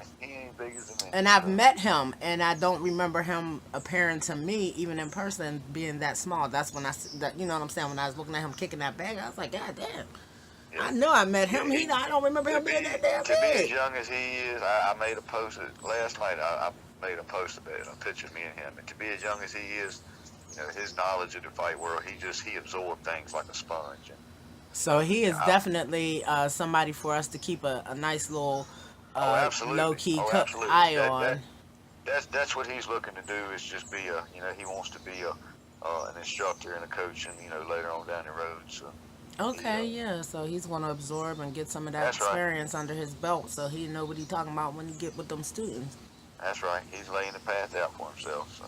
Well, I'm very proud of him. And he's fixing to have a baby. So oh, well, congratulations, Brandon. And he's got someone to pass it on to later on. His youngin's mom. Congratulations, Absolutely. You two. Is that the young lady I see in the pictures? More than likely, yes. Okay, yeah, she's a nice looking young lady. Okay, yes, I see how. Look, I can see how that happened. Yep. They are match made in heaven, man. So that's what's up. I'm happy for them both. Damn. So, damn. Thank you for the interview. Absolutely. Definitely, I want to get up with you. Let me know when you want to do the next. Y'all are welcome to call me at any time, and we could get it popping. I mean. Yeah, we may do that. We may get in the gym or something together one day. We'll give you a team interview or something like that. That works for me. Sounds good. That definitely works for me. So I appreciate that. Shout out to Halifax Fight Team. No doubt. I appreciate it. Yes, absolutely. And check them out on Facebook. Or y'all on Instagram too? No, we on Facebook though. Halifax Fight Team on Okay, Facebook. yeah. Well, check us them out. on Facebook, Halifax Fight Team. See what's popping Yes, off ma'am. up in there. And thank you again for talking to Fight Heads MMA. And we shall Absolutely. speak soon, especially about your kickboxing event and then your 10th Absolutely. anniversary, your 10th fight anniversary on Titans of the Cage, right? Yes, ma'am. I guess Absolutely. Mr. Robbie Ring. That's Hey. it. We're gonna have to get Mr. Robbie Ring on the phone, see what he talk about, how he think about this fight. He's definitely one to speak with. Okay, then I shall make it my business to do that. Sounds good, Nikki. All right, baby, you have a good rest of your day. You too. Thank you, baby. Yes, ma'am. Welcome again to Fight Heads MMA. Miss Nikki in the house. Next up on the roster is Mr. Rafael Morale. Rafael, Yeah. tell them who you are, where you're from, and what's Gucci with you. Tell them how we know each other. Right. My name is Rafael Morel. I'm fighting out of Statesville, North Carolina with Statesville Fighting Academy. I met Nikki back then in Norfolk, Virginia when I fought James Montgomery up in December 9th at Ponytails Promotions. And we've been friends ever since. We can't stop talking to each other. Absolutely. That's my buddy right there. I love him and his little family. Yeah, we love you too. Oh my goodness. So, you've been quite busy. When was the last time you and I seen each other? Last time you and I seen each other was in Roanoke when I fought. It was Nitro Garcia for yeah. Muay Thai. That was Muay the Thai last fight. time I seen you? Yep, that was the last time. Okay, cause did you fight on that you wasn't on that EW14 card, huh? Don't know. I don't really remember. I know that I fought Dante as well. It was about a month ago. I think I was not at that event, so Yeah. so EWC14 is the last one that I attended and was able to get footage on. And I thought that you was on that last card that I had missed, but so what was going down with that? Who did you fight on that card? I fought Dante Deville. I think that's how you say his last name. Okay. Yeah, he was a newcomer. It was a debut for him, and it was my second boxing fight. Okay, on the pro level, right? Yep, on the pro level. Okay, so how did that end? Well, it ended with him hitting me with a body shot and took me down in the first round. Damn. Yeah. Oh man, which side? Left or right? Or your left or right? My left. Mhm. Yeah, Oh. right around the kidney area. You know what? Shit, I've been saying that shot take out a lot of people here lately. Shoot, it put Lomachenko on his knee too. You know what I'm saying? But he hey, bro, what you doing right now? Oh my goodness. So, tell me this: are you a professional MMA fighter too, or are you still in your? So you're a professional MMA and professional boxer. Yeah, and professional Muay Thai. Oh wow! Yeah, because I done seen you do a little bit of everything, so I had to ask that question just to straighten that out in my own head. 'Cause I'm like, does it all fall under? You know what I'm saying? I know boxing and MMA have their own different sanctionings and whatever, but I didn't know if you did both or what the deal was. So now I'm clear. Yeah. I am clear. Yeah, So I do all three of those. Yep. So EWC 15 is the last fight you've been in, huh? I think it was 16. Oh, 16. I'm sorry. Yeah. My bad. Oh, you good? Yeah, EWC 16 was the last fight I was in. So what do you have coming up now? Right now, I have I'm going to be fighting for EWC again, and I'm going to be fighting Rick Caruso. Rick Caruso. I know Mr. Caruso. I met him. Yeah. He's one of my favorite guys too. There's a Yeah, lot of y'all. he's a good guy. You know what I mean? He helped me out when I needed him. He helped Kyle Johnson corner me for the fight with Dante, and you know what I mean? He spoke out for me because we were supposed to fight Mhm. the day of the fight, or the walkout, when I was getting ready to walk out and stuff like that. My music didn't come out, and they didn't announce me. The commissioners, the boxing,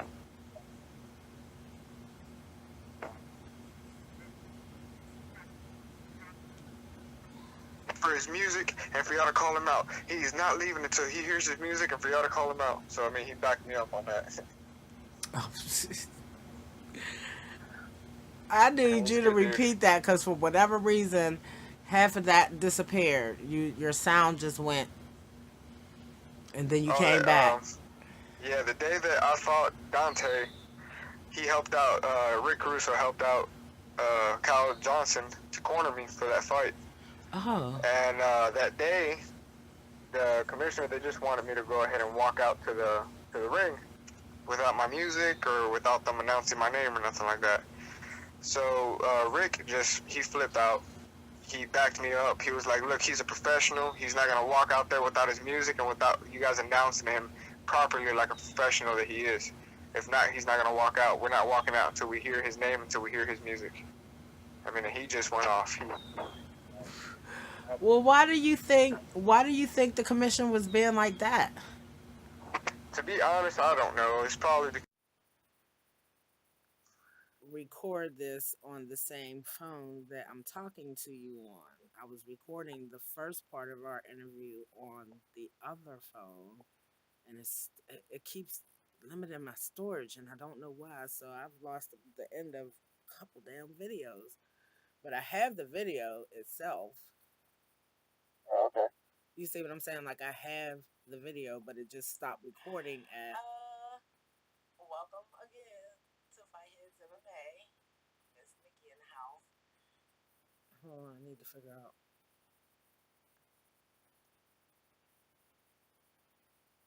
Probably 5 minutes and 45 seconds.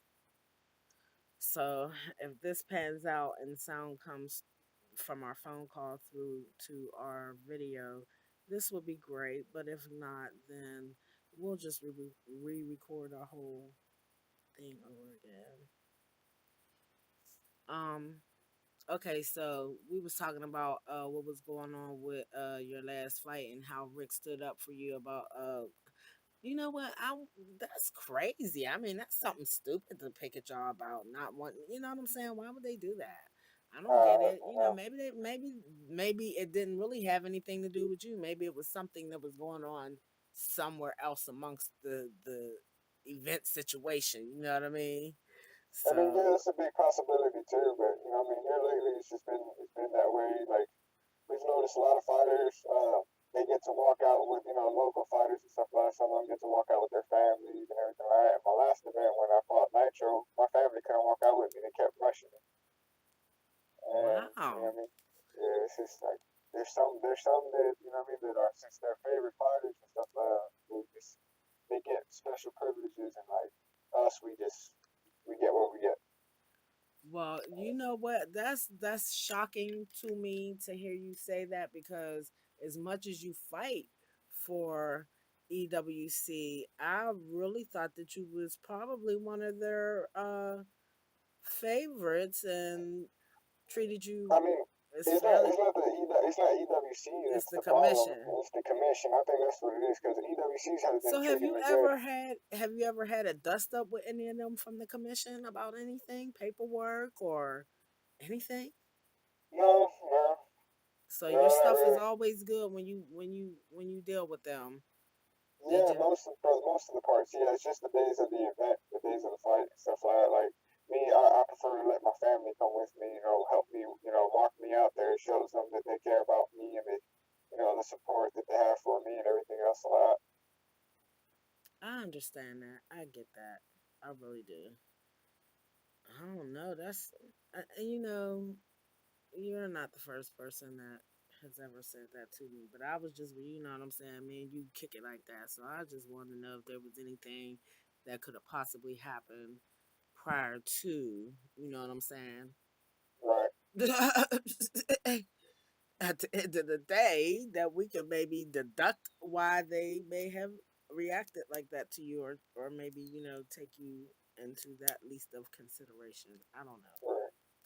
So No, I mean, I really don't know why they do it, but I mean, it's just, I mean, yeah, me, EWC, yeah, we had our problems back then, like 2 years ago and stuff like that. That's all water, I mean, that's all water under the bridge. We squashed all that. We're all getting along great.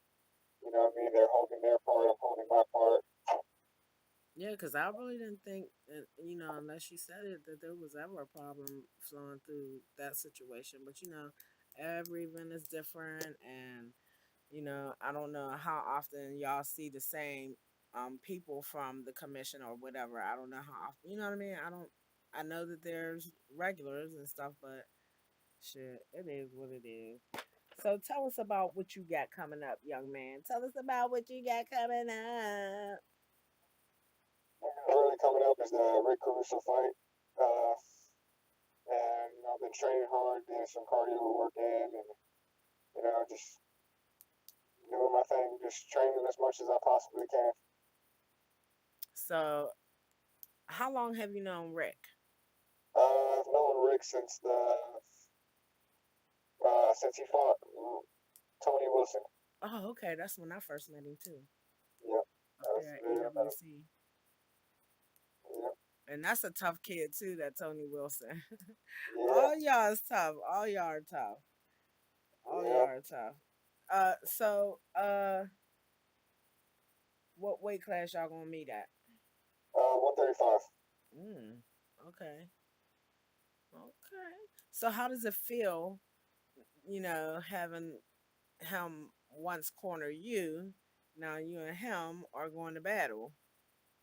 I mean, it's nothing really. Like, to be honest, like when they told me about it, I actually called them and asked them and see if it's cool with them. Because what I mean, we're all professionals. This is a sport. Right. You know what I mean? And the most important part about this sport and stuff like this sportsmanship, like conduct. You have to have good sportsmanship. If you don't, I mean, you're in the wrong business. Gotcha. You're absolutely He right. I told agree me with you. it sounds dope. He's Gucci with it. We're friends now, and then as soon as we get done doing what we're doing, we're gonna be friends too. That's cool.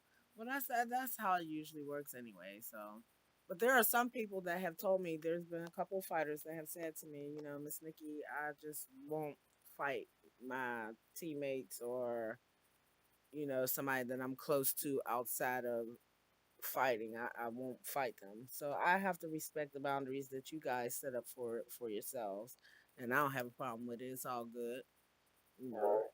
But at Yeah, the it's end like of the day, my buddy money talk. Anthony. Money Yeah, talking, bullshit walk. yeah, yeah. Like my buddy Anthony, he told me straight up. He's like, I don't care if they offer me $1 million. I won't fight you. We're in the same team, and I won't fight you. It's like, really? Like, if they offer me $1 million, bro, I'm gonna tell you to go ahead and put your pride down in your pocket and Alpha, let's go at it. uh, We'll both uh, get $1 million. uh. Well, at least you told him what was good, straight up. Yeah. That's all you can do. So, do you have anything else on the horizon at this moment? Because, like I said, you're always on the move and doing in one event or not another. And now that I know that you're a Uh, professional on all three levels, then I can't expect nothing but to see you popping up in this and that. like for right now, it's just a Caruso fight, but hopefully I can get a fight down in Florida. You know what I mean? So I can get a chance to go visit my family out there because I actually got offered a fight down in Florida before I got before I got offered the Dante fight.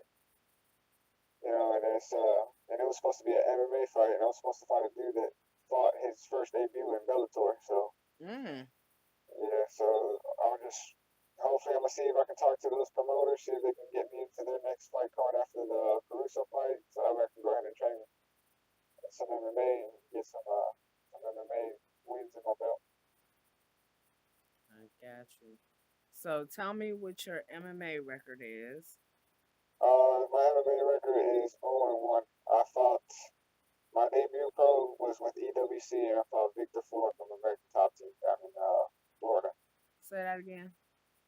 Yeah, my pro debut was with EWC, and I fought a fighter named Victor Fuller. He's from American Top Team down in Florida.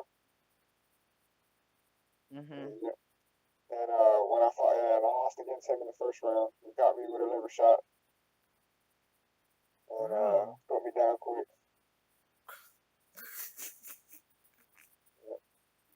I'm sorry, I didn't mean to laugh. It was just the That's way all you good. said it. It was just the way you said it. Like I'm trying to keep up. So your MMA record is what? 0-1. Your boxing record is what? 0-2.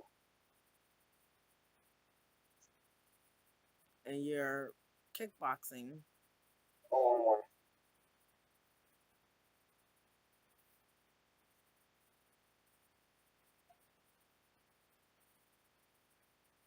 All right. So what you gonna do? Uh, What you gonna do to turn this around? I'm just hitting the gym up every day, working my butt off, day in, day out, working some speed. I'm actually working with a lot of new people now, Oh, okay. so yeah. I'm not gonna get into details with that because it's just I'm gonna tell you yeah, what. I don't. At this point, I didn't really think watching you perform that you was that bad of a fighter. But you know what? You're gonna have to find a way to protect your goddamn body, so you can't take yeah. these So lung shots. that's what we've been working on. We're working a lot more on my cardio and stuff like that for taking hits to the body and everything else. Rolling with some shit. I don't know. But Yeah, it's all good. I expect to see improvement from you. If you say that's what you're gonna do, I expect it from you. So, yeah. It's um, dedication. I know, baby, I know. So nothing on her. Oh, this is what I wanted to ask you.